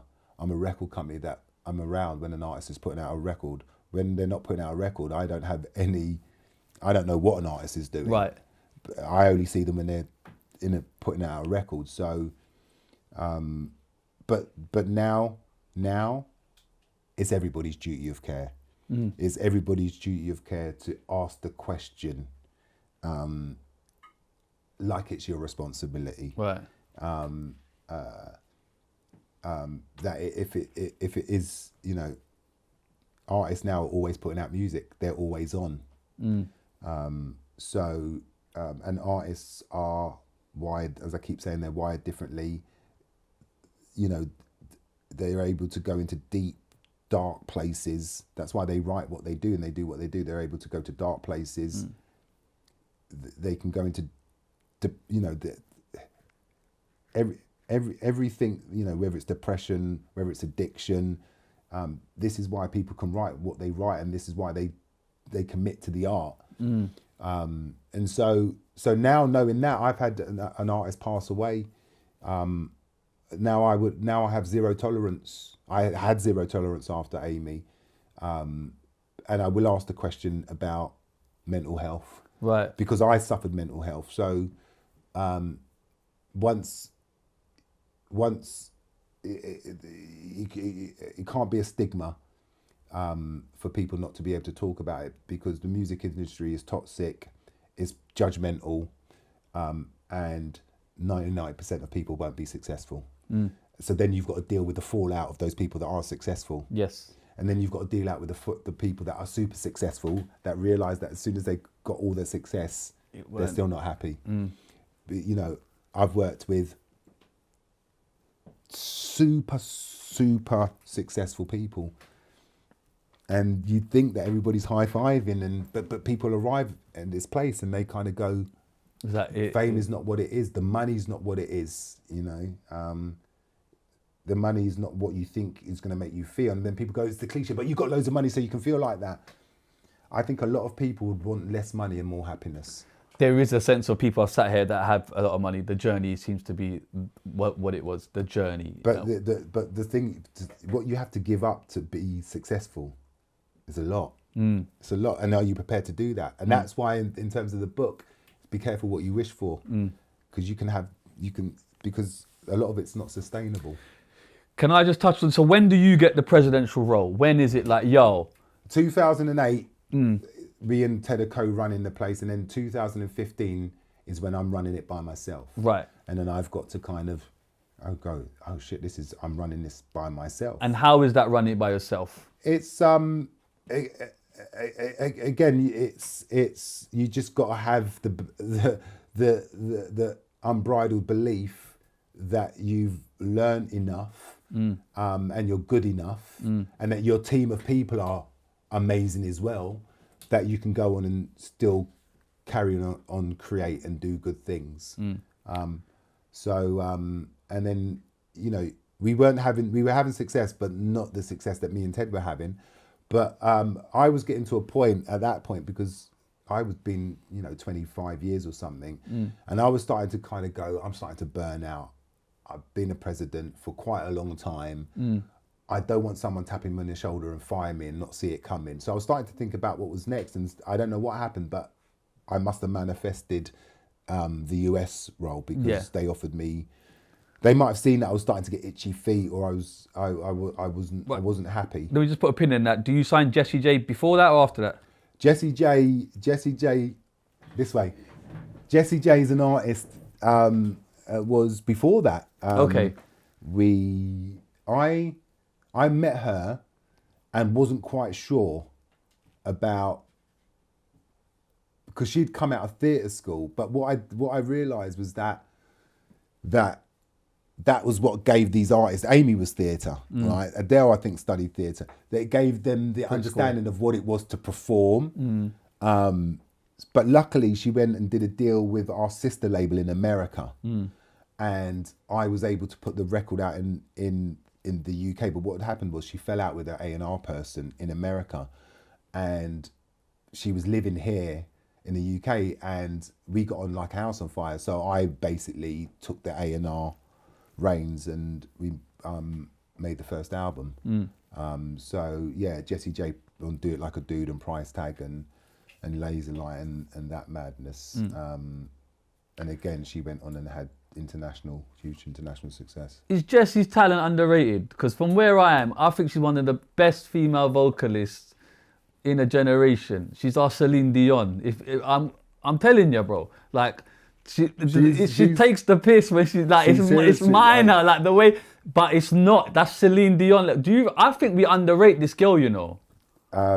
It's so kind of, and I can see why, because she's, you know, she lived in LA for a while, blah blah blah, but she is probably one of the best vocals in the world. Yeah, vocalists in the world. I think there's a discussion to be had over her and Adele. You know, I know people. I love Adele, but there's no. Say it with chest, Darcus. She sang My Way on Jules Yeah, Holland. I see it the other day. She's taking the piss, bruv. She's not. It's like what? I've been. And the little ad libs that come in there, like people just I know innit. Whitney. Like it's crazy, Yeah, it's Whitney. And she's doing it effortlessly. But it's like, are you mad? Yeah, that's not normal. She is one of the best vocalists in the world. I literally, yeah. It's yeah. Is she better than Adele? Yeah. Yeah. Yeah. I hear it. 100. No, I hear it. Yeah. I really do. She's amazing. You know when she did the thing in America with Ariana Grande and Nicki Minaj, Bang Bang. Yeah. Was that a turning point? Because I feel like that really showed Americans, listen, don't take the piss on me. It wasn't a turning point. I just think it was one of the biggest records. I mean, that record. Yeah, I mean, there was her, Ariana, and Nicki Minaj, so she's up there with royalty. But and again, it's that thing. If you don't keep staying in that 1%, it's easy to fall out, no matter how talented you are, right? And Jessie just didn't have the energy or the want to kind of stay in that kind of 1%. She wanted to go and have a child. She wanted to be a mother, blah, blah, blah. So I think, yeah. How many records you sell, roughly? Oh my God, Sorry. You're asking. No, do you know what it is? Like, I've got a paper here. I don't print nothing. I never print anything, by the way. It's very rare I print something. Someone of your caliber, how can I not? Now, I don't know how true this is, but this reads like some type of joke. It reads like it's not real, okay? But I don't know, like it says, okay, artists where Bees work closely with, right? U2, The Killers, Demi Lovato, Bon Jovi, Robbie Williams. Like that alone, are you like... Millions. Like, millions. Okay, cool. That's not even Amy Winehouse, Taio Cruz, Florence and the Machine, Mumford Sons, Shawn Mendes, Jessie J, Sugarbabes, Dizzee Rascal, Ben Howard, Hozier, Sabrina Carpenter, like Demi Lovato, Bon Jovi. Like, what the fuck, bro? No, it's sorry, but no, I don't take that lightly, and when I see it, it's almost that another person was living that life, because it's just mad.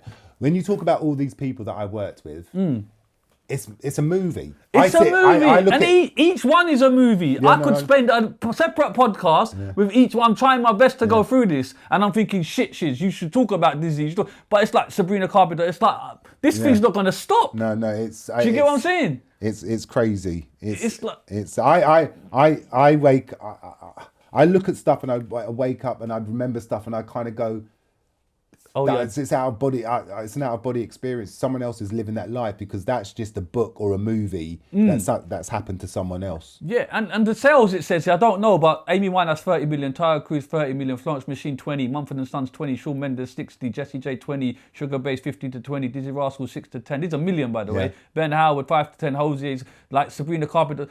Yeah. U2 Bon Jovi 30 million to 170 million. So that's what success looks like. And it's not, again, I'm not trying to gas, and a lot of people, listen, a lot of you people are earned involved this, so in you that. should get your flowers. Yeah. Yes, 100%. But come on, bro, let's have it right, bro. Yeah, when I ran the company, that's what we were doing. Yeah. How much money roughly is that? Billions then? Could it be? It's not far-fetched to say I earn Island Records £1 billion. Yeah. Yeah. You could do the math, and the thing is, that's all catalogue, so it's going to carry on earning for years and years and years and years and years and years and years. So yes. Do you feel a little bit hard done by when you leave this label? It's like I've kind of done that for someone else. Is it a bit frustrating? No, because that's the business. I've managed to be this young black kid that got to run Island Records and sign some of the biggest artists in the world, and then went to America to run it, and was paid handsomely for it. How handsome is handsome? I don't need to know. Well, if I was as an A&R person, some of the acts that you A&R, you get royalties on. You get royalties. Yeah. Is that for life or is that just for the? I get royalties on, right? So. No, what does that mean? I don't know what that means. That means so. Is that for life? No. Okay. Not necessarily. Sorry, I'm not trying to be super intrusive, but definitely while I'm still employed. Right. 100%. Okay. Then, so Amy and all that percentage. Yeah. Okay. And then. So you have got a helicopter. So it was a helicopter. But that's So that's I was lucky. I'm not luck. We made our own luck, but to be with all the people that were all together at a time that managed to make all of that happen, and for me to be co-running it and then running it is why the book got written. Yes, and is why I made the documentary. We'll talk about documentary definitely because it was just people saying to me, but you've done this, and I was like, but this is a madness, and I was like, well, actually, it does look a bit mad, and then so when you tell the story in a book, it's like it reads. I read it and go, who the fuck was this kid doing this madness? It was me, motherfuckers. And then someone says you need to make a documentary, and I'm like, about what? And then you kind of go this, and you kind of go. You're very humble with it, aren't you? But facts are facts. Well, life humbles you. Life will turn around and humble you if you don't humble yourself. 100. If you have to pick one artist from here only, who are you picking on this sheet of paper? If I had to take Amy out, because Amy's a given, right? I would say Taio Cruz. Really? Yeah, because Taio Cruz was a young black boy, just like me. From Taio's not no Michael Jackson or no fucking Neo. He's just and he went and he beat George Michael's record of UK solo male going to how quickly it went to number one in America. Crazy. And and that's hard to do, dude. It's hard to do. People go, I want to hit in America. Do you know how hard that is? Yeah. So, Taio and Amy, because and don't get me wrong, all the others, but just because Amy was a jazz artist and Taio was this black kid,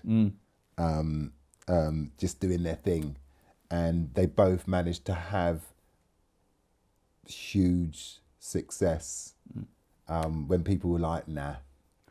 Side note, it says U2 here. Are you responsible for putting that album on everyone's iPhone back in the day? That was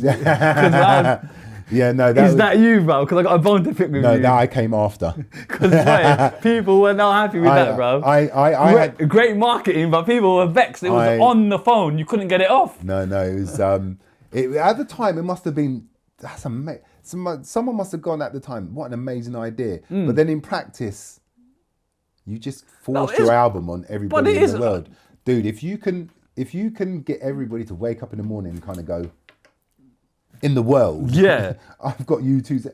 It's a move. It was on everyone's iPhone. You couldn't get it off. It was on free. It's sometimes moves don't work. It's like when Duffy was at the height of her career and someone said, do that Coke advert and ride around the supermarket on a racer bike drinking, and it just kills your shit. So, you know, there's always moments, you know, that you think is a great idea at the time. Just a personal favourite of mine, I'm just noticing, you got Florence and Dizzee. Were you responsible for that collab they did? Because that was amazing. You remember? Do you know why we were responsible for that collab? Do you know what happened was we had Florence. Yeah. Florence was signed. There was trying to get, because the Brits want to get performances, so trying to book performances, it's quite crystal clear that the Dizzee, you got the love thing, was the thing. Dirty love, yeah. And I remember we was at the Brits and Lucian, they did the performance, and Lucian said to me, called me over, he said, is Dizzee signed? And I went, I don't know, he's independent. He said, do what it takes, get him signed. Okay. And I went over to when Nick. Lucian says that. Yeah, I went over to Nick and Dizzee at the Brits. Wasn't he XO Recordings? Yeah, he was out of that deal. I went over to Nick and I said, I've just come over, the boss has just sent me over saying, we need to get this deal done. And Lucian was like, yeah. So that deal, you know, that deal was an expensive deal. Are you giving your cards away? I was going to say, if you say the boss has told me, Lucian said I want you, you're going to be like, oh, fuck that. Then. I'm just going to ask the fucking... If I'm coming, I'm walking over to him as the president of the label saying, the chairman, the worldwide chairman, just sent me over, and it's like, we just got to get a deal done. And we got the deal done. You cut the check. Because that was literally, you know, it's top down. Yeah. And just touching on Sabrina Carpenter, obviously a different generation. How is that? Obviously, do you kind of change tactics, or do you find the similar tactics? Because the world's evolving, isn't it? So how do you evolve with it? I think with Sabrina, I was in America then, and the world was going TikTok crazy. Yep. Data was a massive thing. I was losing a lot of the deals to Columbia, Ron Perry and Columbia, and John Janik at Interscope, because deals were just through the roof. And we were also in lockdown, and I remember telling the team, we're losing too many deals. I don't really like this Data and these TikTok record deals. They're just like this microwave food. You know when you get it's McDonald's like a conveyor apple pie belt, and the McDonald's apple pie, and you put it in the microwave just to heat it up. That's what TikTok felt like, and those deals. And I remember saying to the team, we're going to do some artist deals, and rather than these TikToky deals. And I had a call from Mio, who was head of A&R for Disney, and Disney was part of the Universal family, and we were all a part of the Universal family. And Sabrina got tired with her time at Disney, like most artists that are signed to Disney, Ariana, Hollywood, you know, all those kids that come up through that thing. There's a point that they want to break out and be a proper artist rather than a kiddie artist. And it was an easy. There are deals that I call opportunity A&R, and there's development organic A&R. Sabrina for me was an opportunity to sign someone that had already made 4 albums, was signed to Disney. She was acting in films, and it just felt like the Demi Lovato moment, or the Ariana Grande, that moment when they don't want to be Disney anymore. Yeah. They want to be an artist, and it was an easy decision to sign Sabrina. The smart thing was, while we were signing her, she was playing me some of the music, and she had a song called Skin, and I was like, what's that song about? I was listening to it. She goes, it was on a Zoom, and she said, oh, that's about my ex-boyfriend and his ex-girlfriend. It was a love triangle. And I said, who's the ex-girlfriend? It was Olivia Rodrigo. Right. And Olivia Rodrigo was blowing up at the time with that song Driving License, whatever it was called. But so I said, I know the deal's not 100% signed, but let's just release this record. Right. Let's just release this record. And we put Skin out, and it just went. And there's something about the excitement of signing an artist, and I call it speed to market, that you sign an artist, and even before the ink's dry on the deal, you've got a record that's going out. And because law of averages tell you that if you sign an act in that kind of excitement and just get the record out, or the record's out and you just get the deal done, that's where success happens. If you sign an act and 8 months later you still ain't put a record out, you shouldn't have signed the act. Yeah, facts. All right. So there's all that, you have signed this act, and then 8 months later it's like, what happened to that act you signed? Oh, they just got bored of the songs that they were writing, so they didn't know actually what they were, and you signed them too soon. So there's something about what actually success actually looks like and feels like, and it's the excitement of something happening. It's not the excitement of the deal and then it all goes quiet. Those things you never hear of the act again. It's the excitement of gun lean going off or migraine skank going off.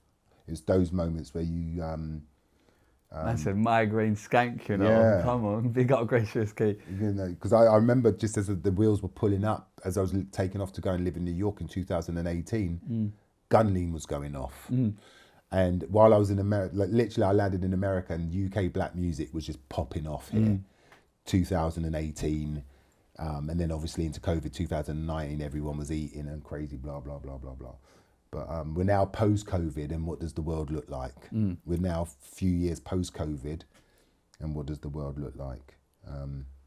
Side note, how many record labels actually exist in the world? There's only, is it 3 major ones at the top of the chain? In terms of corporate companies, there's Sony, there's Universal, there's Warner's, and there's also BMG. So there's 4, that's it. Because you know you get all these labels, they're all branches off. Yeah, they're all branches off. So you know. So there's effectively 4 record labels in this entire world. Well, yeah, that's corporate, and then under the corporate, like Universal, you've got Island, Polydor. Yeah, but Virgin. I'm saying like just put that, because everyone thinks there's 100 record labels, but actually not. It's like there's 4. Before everybody started buying up, there was a lot more record labels. There was a lot more choice. Back about 20 years ago, but that's all since been monopolised by Universal, Warner's and Sony. So leaving the label, respectfully, did you jump or you pushed? I was... Keep it 100 with me, No, Darcus. I was never... I understood what that I was always going to see the train coming down the track. I was never going to get fired. I learned early on that I was never going to get fired. But why would you get fired? Why is that even in your vocabulary? Because that's like... Because I messed up. That's partner stuff that... Well, I messed up and I walked out of Ireland before, and I managed to get back to Ireland, and that's another story. But after that, when I managed to get back, I went, that is never going to happen again. I'm never going to open my mouth and talk shit. Is that what happened? Yeah. You said something? Yeah, and I walked myself You out. cancelled yourself? Yeah, I cancelled You did a myself, Wiley? Right, and I walked out of Island Records, and I got back to Island Records a few years later, and I said, that's never going to happen again. And I remember my child was born and I got a mortgage, and I went, I can't get fired, right? Because if I get fired, I can't pay my mortgage, and I've got a child. And and my helicopter needs petrol. So it was, and I didn't want to peak too soon. I was always, when you talk about people that just want it now, I never wanted to peak too soon, because people that peak too soon, they crash. And so, you know, I think I timed. I think when I peaked at the right time, and when I peaked, I was able to keep it going. And so when I got made president, I knew enough to keep it, and I knew what it was. I knew what success was. Yeah. And I wasn't frightened of success. A lot of people can talk themselves out of situations. I was never frightened of. But it appears you have all the ingredients. You've done everything. Your resume is shiny. It's like you're like the Alex Ferguson of. Do you get what I'm saying? Yeah. So then that would lead the question: why leave the label? Because one, you're always keeping your seat warm for someone else. It's whether you get kicked off that throne or you choose to leave it by your own accord. And if you choose to leave it of your own accord, why are you choosing to leave? And most people don't leave stuff because of power and because of money. Right. Power wasn't my thing. to have power wasn't interesting for me, and I had made the dough, so I didn't need to work for someone to tell me what to do anymore. Right.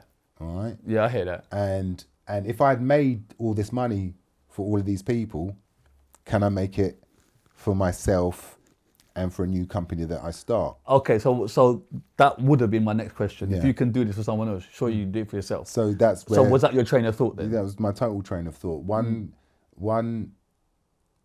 Who's Darcus without Island Records after 30 plus years, and being around all of this success, and what does that feel?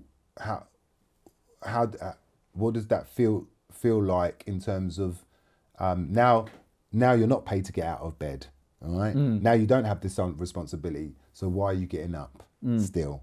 And the creation of music and the feeling that music gives me is back to the kid that just gets up for the music. Right. Because before I didn't get up. When I started this, I didn't do it for the money. I wasn't getting paid shitloads of money. Yeah. Then you get paid loads of money and you go, I want to make more money. But then there comes a point of how wealthy can you be?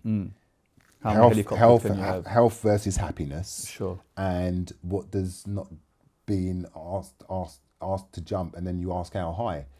So that was I was now a 50-plus-year-old man. I was grown. I was probably wealthy enough that I didn't need, and I wasn't scared of being Darcus without the CEO title, or so it just felt right. Yeah. So you go and leave. Yeah. So then you join Warner now. Are you? I joined Warner. I joined Okay. Warner because I don't really know what I want to do. I'm lacking confidence. So Warner, what, they headhunt you? They said, "Listen, you're leaving there. Come on over It here." was either there or Just go- Sony. That way a little bit. Just... I was either going to if I was going to work for. If you're leaving a label, why are you going to another one? Because you clearly still like the label dynamics. It's a good That question. doesn't make sense to me unless there's internal politics. No, it doesn't make sense because it didn't make sense to me. And what I should have done is that I shouldn't have done the Warner's deal. Right. I should have just sat on my hands. I should have just decompressed from living in America. I should have got diagnosed. I should have got on the meds, and I should have just looked after. So myself. how quick was that deal? You went straight out and into that one? A few months after I came back to America, I was in a deal with Warner. Right. And doing what? I had a JV. I had a label. I had the label. The company that I have now, which is DAP, Darko Artist Partnerships, but abbreviates as Dignity and Pride. I had that in Warner's, but I didn't understand what I wanted to do as what my new relationship with the artist was going to be, because I didn't want to kind of go, I've got a record label, I'm signing an act to a record deal. I didn't want that. I wanted an attitude where it was just, what is it to partner up with an artist? What is it to That rapport you wanted, that yeah, relationship? it was what is it to enjoy the art that you're in? What was it to not own the artist masters? It was to, how can I resource an artist to take their art to market and be in business with them? So whether you call it 360 or you call it a record deal, I just call it a partnership. Yeah. And there are no options. If people want to go again, we go again. You know, with Jessie, it was a one-off project. She said she wanted to get the album out. We got the album out. So Jessie moves to you. Jessie J, yeah. Loyalty. We love to see it. No, there's a breed of artists now that are fatiguing in their record deals, right? But they still have got international. You know, so I've done deals with Jessie J. I've done deals with John Newman. I've done deals with Naughty Boy, with Bookie, and also New. So is this your label or you part of Warner? I'm trying to figure out what's going on here. No, Warner's. So you stopped the Warner thing? Yeah. So you weren't in there long? No, I did a 3-year deal there, and it was just okay. It was just, you know. So you got your own label now? No, it's not a label. It's a music company. Okay, sorry. Explain that then. What's the difference? The music company it's like I said, it's Darko Artist Partnerships, and it is to partner up with artists, and it 50-50, and we resource the artist to take their art to market. Sounds like a label to me. management. What is this? It's a la carte. It's all in one. That's a la carte. I love that. Like, I don't wake up and say I'm a manager, but there's a management component to the day-to-day stuff. But you can help bring out records, right? Yeah, take them to market. Yeah, take them to market. Record label. If you want. And then, so then, how can people get to you? Because respectfully, people couldn't get you back in the day, or anyone that I knew couldn't. You. Oh no, I was.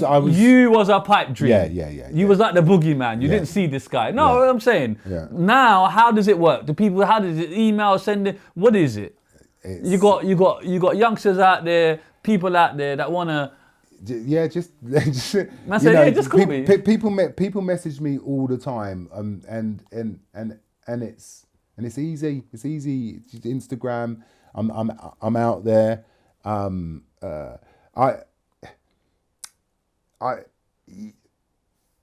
It's the lighthouse, or is about.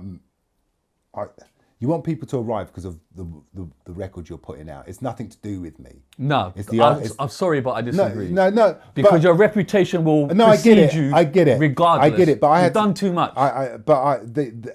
We created a roster down the years of amazing artists. Yes. And we were behind that. So, if you want me. If you want me in your business, are you on the hunt? Are you actively going to shows on the hunt for acts, or is it if things just come your way? Either or. And what are you looking for? Because from Mumford Sons, which is, I know diddly shit about folk music, but I know Mumford Sons, so that just goes to show how effective your marketing works. I couldn't tell you a single one of their songs, but I know the name Mumford Sons. So what genres are you looking for? Again, I ran a label at Island, and my palette is very broad. It is, it's true to say that DAP is in its lightness is like Island Records. It's exactly everything that I brought to Island Records, or what Island Records brought to me and taught me, is everything I'm doing with DAP. Can I buy shares in DAP? Because I feel I've actually sold some shares. How much is it for? I've got Live Nation have oh wow, have invested in Dragon's Den me, but they Dragon Den you. But how much you give up? If you do answer the question, bro. if there's smart deals and there's dumb deals and there's deals that you do for money. For me to partner up with someone like Live Nation was because they understood the world that we're in. And is this just music? Because you've dabbled in film before. Big up Nicky Slim thing. I'm gonna come on that. But you've dabbled in kind of non-musical things, and the way the world's going, are you looking for other things? Yeah, those will just be natural conversations. If music soundtracks, whatever music soundtracks, I'm there. Whether it's film, right? Whether it's this cup, this cup's worth money. Whether it's that book, whatever. If music and soundtrack, that's where I'm at. Because if you think about music as the pie, right?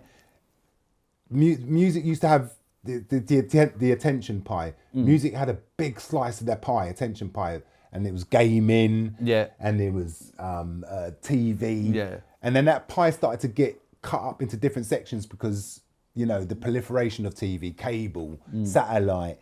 So the attention, and then less acts are breaking. So the musical slice of the attention pie becomes smaller. Kids are gaming now. Mm-hmm. Music is not the big slice of the pie. So rather than be the slice, why not just try and be the biscuit base of everything? So whatever slice, if you take gaming, if you take fashion, if you take whatever slice you take, music is baked in. So that's where. What about podcasts? Because they're big, I know one that's doing bits right now. Right. It's like Bitcoin before it blows. No, I've heard about it. I've heard this one. You get me? Yeah, I heard your one? Yeah, it could be. No, but even like Netflix, I heard has bought loads of podcasts recently, and they'll be coming on there. What big brands have understood that it's not about just mass market. It's more about smaller communities that are much more engaged. it's not about above the line marketing and trying to spam the world. It's about micro influencers. It's about smaller markets, but much more engaged and much more passionate, because that I'd rather have small but high engagement. I hear it. I'm ready to hear your deal, Darcus. How you want to go about this? Your people call mine, or we just, you know what I'm saying? Everything starts in the bedroom or the shed. Okay, so you've got this label, and that's where you're going with it now. Can I talk about the documentary, the BET one? Yeah. Really great. Lovely to see Nikki Slim Ting. I've known Nikki a long time. Big up. Great choice. Femi as well. I know Nikki from, do you know what I mean? Yeah. Heritage. Big up Nikki. What was the thoughts behind that? It was just to accompany kind of the book. Dude, again. It was great. I loved it. And I think it's quite hard because to condense all of that information in an hour and 20 and something. No, they told a beautiful story. Yeah, I think, but that's a job in itself. Yeah, I just think like with the book, I think there was, after the book, a lot of people had hit me up about making the documentary, and I was just like, so I was talking to a few people, but people were just talking. Nikki and Femi walked up and goes, "We are shooting your documentary." Nikki liked that, yeah. And they came in with Cecilia Dean, who was at BET, right? And they basically came and said, "We are doing this." I love that, and I love that as well. There wasn't just talking about we could do this and we could do that, blah blah blah. They literally, the directors came with the producer and the commissioner, and it happened. So yeah, you got the book, but then you've got the audio visual of the documentary. Yeah, which is on Channel 5 right now. Channel 5. It's on YouTube. And on YouTube, yeah. You can't miss it. It's a great insight into your story. It's a hard job to condense that. I was watching it like, this man has done, and even with me sitting there, I could even have 5 more hours with you. Well, again, what I love about the documentary, it's the documentary about a black boy. It's not a documentary about music. Right. It's your journey and your achievements. Yeah. Do you ever sit back and really take it in, or not? Or is it just I have now. I have.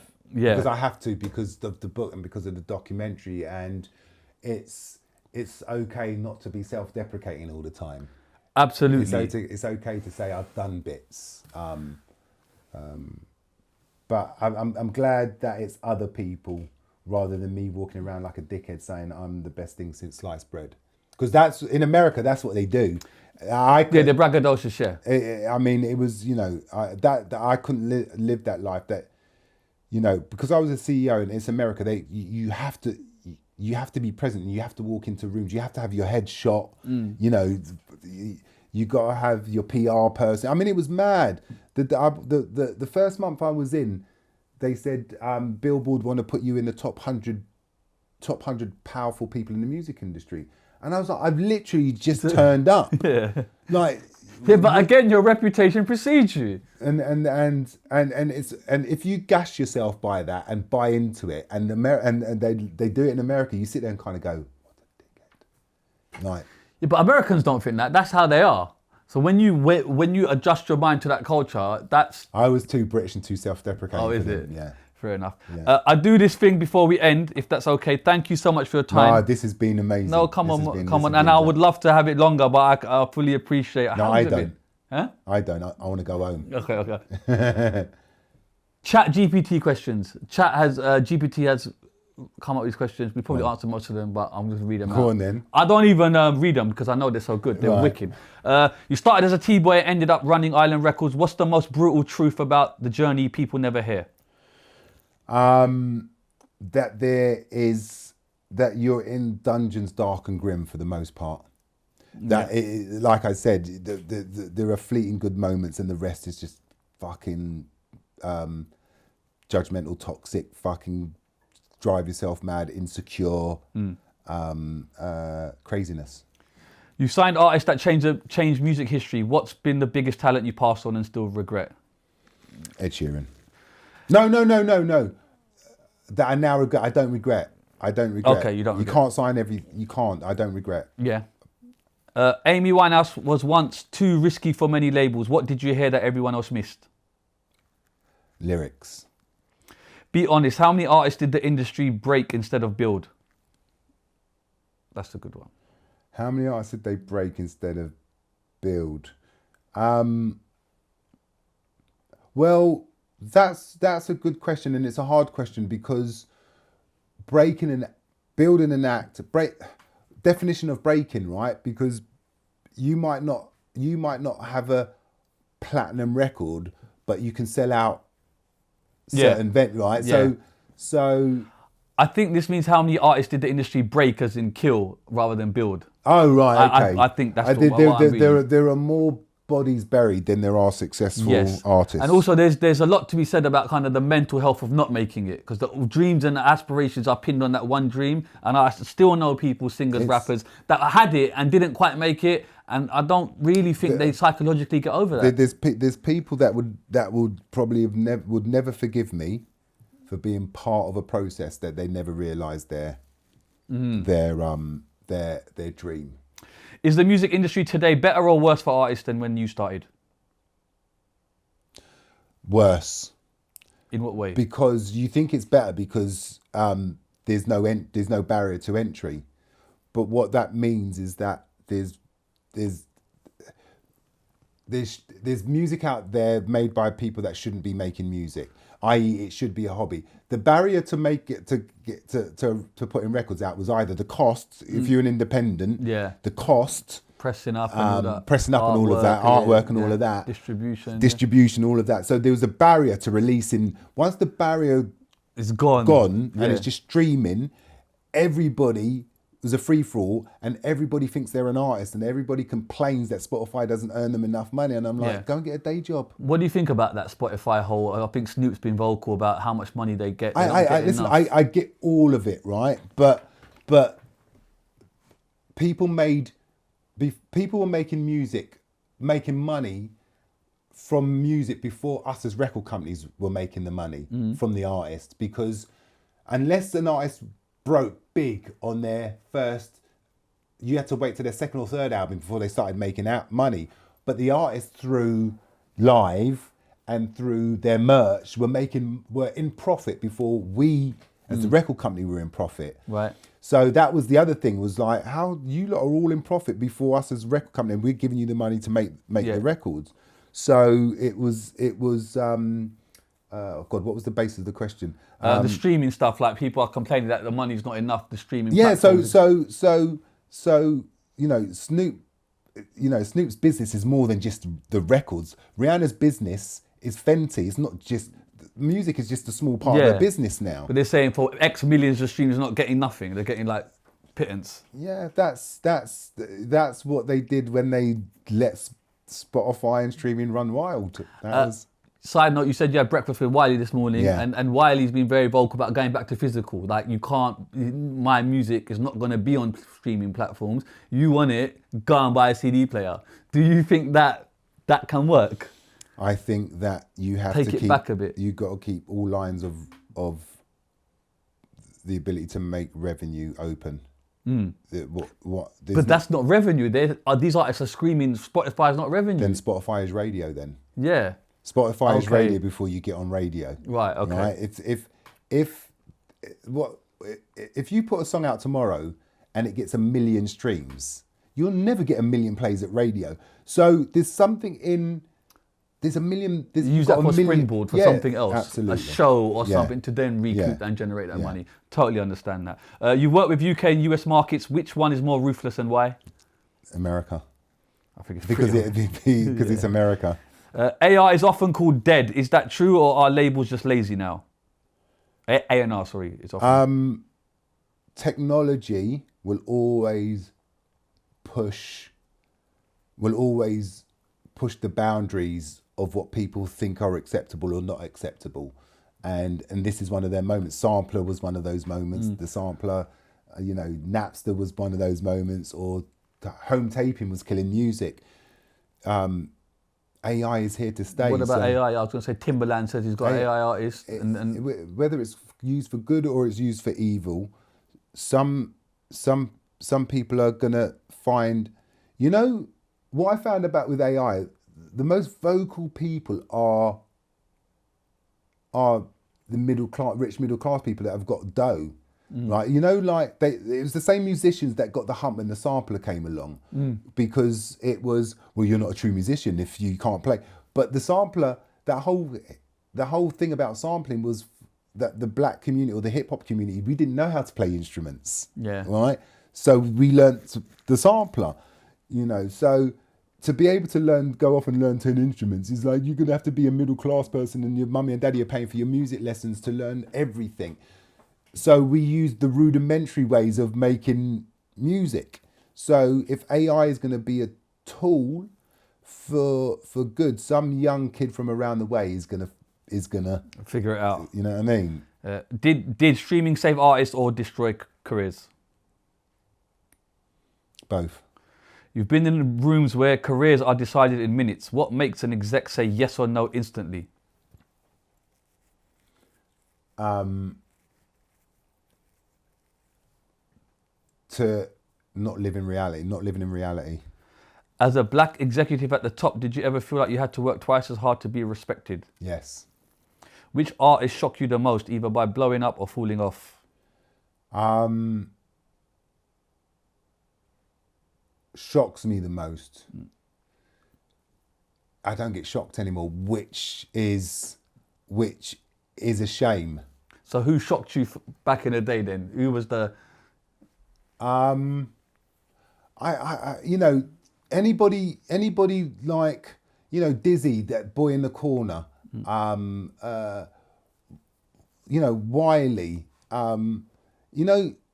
people that just take culture and make something happen, irrespective of who's in the room, right? NWA,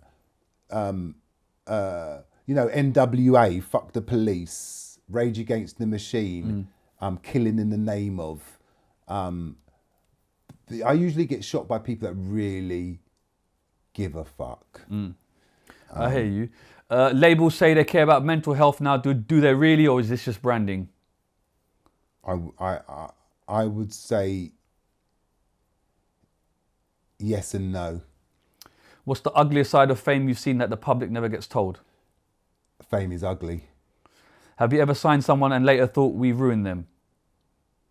Yes. George the Poet, no, I'm joking. No, I'm not joking. but yeah. Yeah. How do you take that as well? Is that something personal, or do you think that's just business and that's just life? I've got to just get over it. I think it's just life, because it's you're not coming to work to destroy people. Right. You come to work and you get things wrong. Sometimes you get things right spectacularly, and sometimes you get things wrong spectacularly. And then it's about how, I'd like to think that everybody loves me, but I'm sure there are people walking around that just literally would just like, if I saw Darcus outside, he would catch a fucking fade. And there's people that are completely the opposite. Is success in music more about timing, luck, or power? Timing and luck. Nothing to do with power. What advice would you give an artist today that labels don't want them to hear?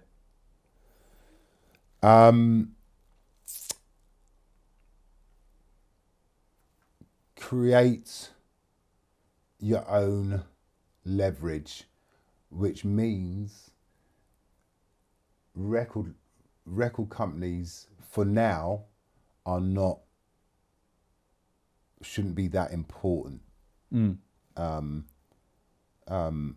they even needed in 2026? If you need to go around the world. Okay. If you need an international rollout, yes. Right. Otherwise, no. If Amy Winehouse came out today, would the industry protect her or exploit her even faster? Protect her at all costs. What's one rule of the music business that needs to die immediately? That you sign and own an artist's masters for life. You don't think that should be a thing? No.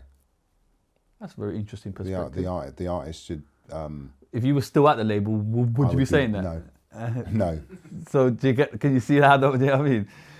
When you look back at everything, what did the industry take from you personally? My sanity. Really? Yeah. Be honest, has the music industry ever knowingly signed artists that it knew would self-destruct because the money was too good? What about shelving artists? Because I know about artists that sign people on purpose just to hold them back. Is that a thing? That's not a thing. Oh, are you sure? Because I've been hearing that's a thing. No, I mean... Because eliminate the competition, i.e. buy them out. You would... Sometimes you would... I would call it block. You would block. So that is so sometimes you would. same thing. Sometimes you would. Did you block. ever do that? It's Sometimes chess. you would block. Life is chess. Sometimes you you ever block. played a chess game? Yeah. Who did you block? Who did you show? I was very good at chess. I'm very good at chess. That's a bit ruthless though, and I respect it from a business point of view totally. As a president. But that's the morally and ethically. But what you got to understand is that you're in the music business. Yeah, no. It's not, and this is it's. Who did you shelve, Darcus? I've never shelved anybody. Who did you I've never shelved anybody. What's probably happened is that artists, is that at some point you say to the artist, it's not working, and how do you part company, and you don't let an artist just walk away with their masters. Maybe George did, right. but and then you give them a bill and go, by the way, here's the 400 grand you've took from us. Record companies, we always used to get it in the neck, but I don't know one business that you could rock up to and go, give me some money to put a record out. It's true. If you went to the bank manager and said, can I get a loan of £1 million? And he said, what for? And I said, I want to make an album and put it out and it may never sell. The bank manager would go tell you to go fuck yourself. But we sit there and go, suspend belief and think that we and back people beyond the pale, and knowing that it might never work, but that's what we do. I mean, how mad of a business is that? That's true. When you say it like that, yeah, I hear you. I do hear you. Did Amy Winehouse need protection, or did the industry sacrifice her for success? This is ChatGPT, not me. Sacrifice her for success. That sounds like some devil fucking Illuminati shit. What about all of that stuff then? Because a lot of artists sit here and say there's a thing out there. You don't have to say too much. No, but look, listen, is there something going on? When you're an A&R person, when you're a tea boy making tea, you don't know what the fuck is going on. You don't know what's going on in the business. When you're an A&R manager and you're signing stuff, or a market manager, you're just coming to work and this is the cup. I'm going to take this cup to market. So all you're doing is I come to work and do the cup, and then you come to work and go, I've got to oversee the cup getting made, right? And that's just so. Then you're up and you're looking at it from a helicopter. You're looking down on the shop floor and people are making the cups, and then you get promoted into the boardroom. And you might get made president of the company. So you don't see the cups getting made, right? You only see that someone brings it like that this batch got fucked up and we've lost this much money. So you only get it when there's problems. So what was the question about? Illuminati, bro. You're ducking the question. No. Answering like a true Illuminati. I'm getting there. So once you're in that boardroom, you see, that's how businesses run. Oh, that's the decision they're making. So you're sitting at boardroom level, knowing stuff that you would have never known, and decisions that get made long before it actually trickles down to the workforce. But some would say you are at the astronaut level, Darcus. And what have you seen from from space? Bro? But it's the reality of the business. The music is no longer there. It's now you're running the business. And if you're running a business, the conversations are not about day-to-day conversations about music. It's about the global marketplace. It's about your bottom line. It's about the next 3 years. And it's about keeping your company is a number one company, and you've got to do everything that it takes to do that. And whether it's in the deal, whether it's managing your people or making decisions that you've got to, I don't know, lose a certain amount of people, or but there's no drinking of baby's blood, or there's no people with like hoods standing round a fucking sacrifice, and there's no conspiracy theory. There's no the mad conspiracy theories of where people get to. But then you see the Puffy documentary. Right. That's the That's the madness of the Illuminati and stuff. What do you think of that? You ever met Puffy? No. Okay. No. You want to pass comment on that documentary? No. We nearly did a deal with King Coombs. The son? The son, because Latrice, who was working for me at the time, wanted to and we went for a meeting with him. But I had already had an experience of signing a rock star's child. Like I'd signed Coco, who's Sting's daughter. And there's a lot of baggage that comes along with that. And so when King Coombs, there was one, did I want Puffy on my phone? And two, did I want to sign another kid of a pop rock star? Why would Puffy not just sign his own son? Why would he want him? Is that not strange? You got your own label. You don't want you no? I wouldn't sign my own son. You wouldn't? Oh really? No. Why? Because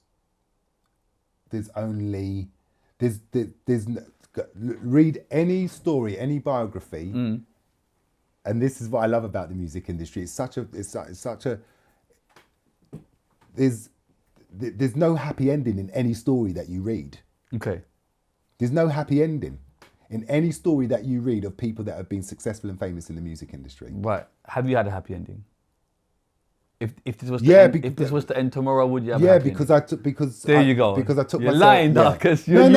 But I mean, no, I know. I'm joking. there was a point that I was unhappy. Right. But so you know, music's a beautiful thing, but the business is it can chew you up and spit you out. Side note: there's not a lot of Asian talent out there in the mainstream. Why is that? I feel listen, everything's cyclical. Yeah, I remember Talvin. Yeah, I remember Apache. I remember Jay Sean. Yeah. But they're very sparse. No, but when they do it, they do send it around the world. Yeah, but but I think that your emerging markets, right? India. Who's my man? Humankind. Who's Humankind? You lost me. That's old school. You took it old school. No, it's the Indian kid out of Texas that had that big hip hop record out of America. Couldn't tell you. Yeah, man. And then there's Shabs and them lot that have got Desi Trill. Yeah, Shabs has been here, big up. But I do feel like Asians are not really at the forefront. No, it's very black and white market. Well, listen, Shabs that ran Relentless. He was a brown guy running a record label, and I was a black guy. There's a lot of Asians behind the scenes. I acknowledge that. I fully acknowledge that. I'm saying mainstream, I don't see equivalent Asian people out there. Would you concur? I absolutely concur, and I think it's generational. It will happen. Is that something that we got to do as a people ourselves? Yeah, 100%. It's not. It's not in the hands of anybody else but ourselves. You know, I did the deal with I signed Priyanka Chopra. Okay. We did a Priyanka Chopra deal. That was a mad one because she was obviously a huge artist that wanted to get in music. Bollywood star, yeah. But are you responsible for her meeting? Is she married? Well, I had Nick Jonas. Nick Jonas was signed to me in America. Yeah. So I knew Priyanka before she married Nick, and then when they married, it's because of you. No. Matchmaker. No. Right. But yeah, it's just mad. But yeah, there's not a lot of. My argument is there's not a lot of Asians in the mainstream. I just then the Indians that are working as executives in the record companies are not doing their job. I don't think they are. They're not doing their job of getting themselves represented on the roster. I'm telling you. All right, sorry, we're almost there. Hang in there. Have you ever been pressured to drop an artist because they were too difficult or not profitable enough? Yeah, all the time. Do labels secretly prefer artists who are easier to control rather than the true original? True original. What's the darkest truth about fame that no label wants artists to know?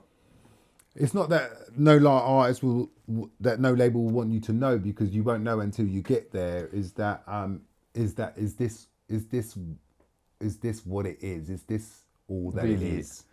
If you exposed everything you've seen in the industry, who would be the most uncomfortable? Me. Quick fire questions and we're done. One word answers and we're done. Biggest myth about the music industry? That everybody's rich. But you're definitely rich. Best artist instinct you've ever trusted? You know what? I'm gonna go out on a limb, because there's an album of an artist that I still listen to this day 1,000,000 times over. That was never famous, you'll never hear of, but called Me One. It's called Me One, and the album is called As Far As I'm Concerned. It's out. It's out, and it was I think it's one of the best records that I was ever involved in. Okay.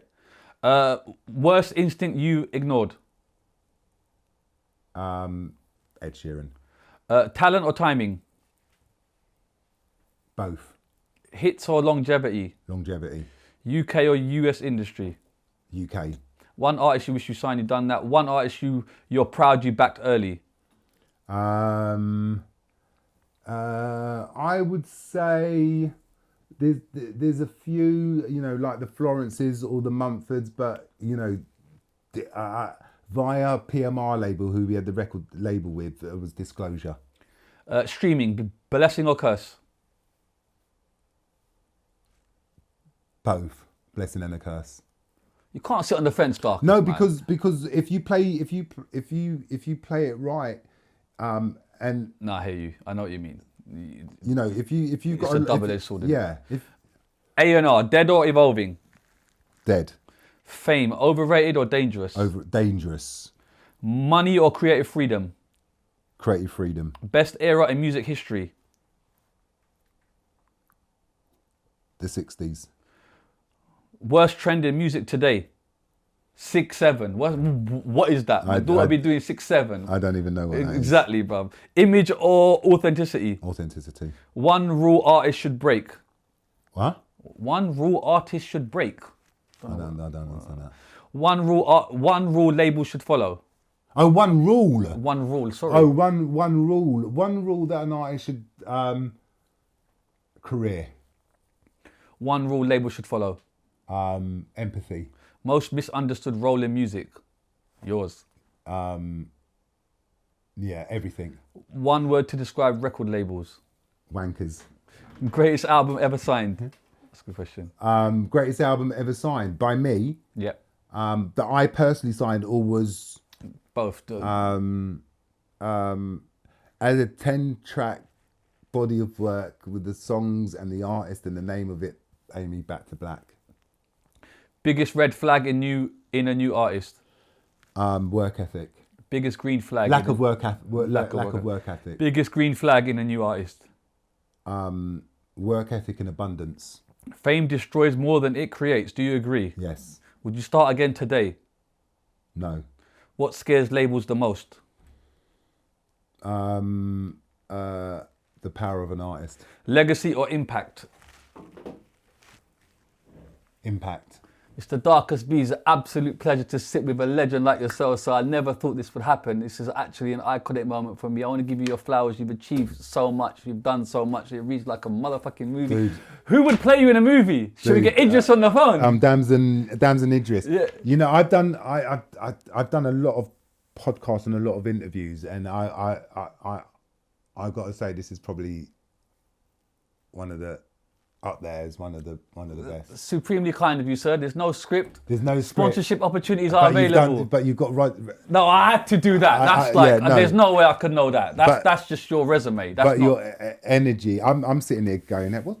Yeah, right. We've done about. Hell. And you said at the start, hold on. He said at the start, we'll never do 3 hours. How much has he done? And it hasn't felt like it, has it? And that look, I get it from. Oh, wait. Let me give you your flowers, but come on, bro. Wow. This is beautiful. No, respect. Sponsorship opportunities are available. We can 100. talk. We can do the label thing. I'm happy to do a Dragon's Den with you, no problem. The book is out, ladies and gentlemen. The documentary, I can't urge you enough to watch it. What's the documentary called? Sorry. It's Darcus Beese in my own words. In his own words. Darcus Beese in his own words. I checked it out. Listen, we got to give our legends flowers out here. There's stories that need to be told, and I'm honoured and delighted. Check out the book. It's called a book, folks. Read it. You know what I'm saying? Love and respect you, sir. Thank you so much for your time. An absolute legend, icon. God bless you as always. We out. Peace.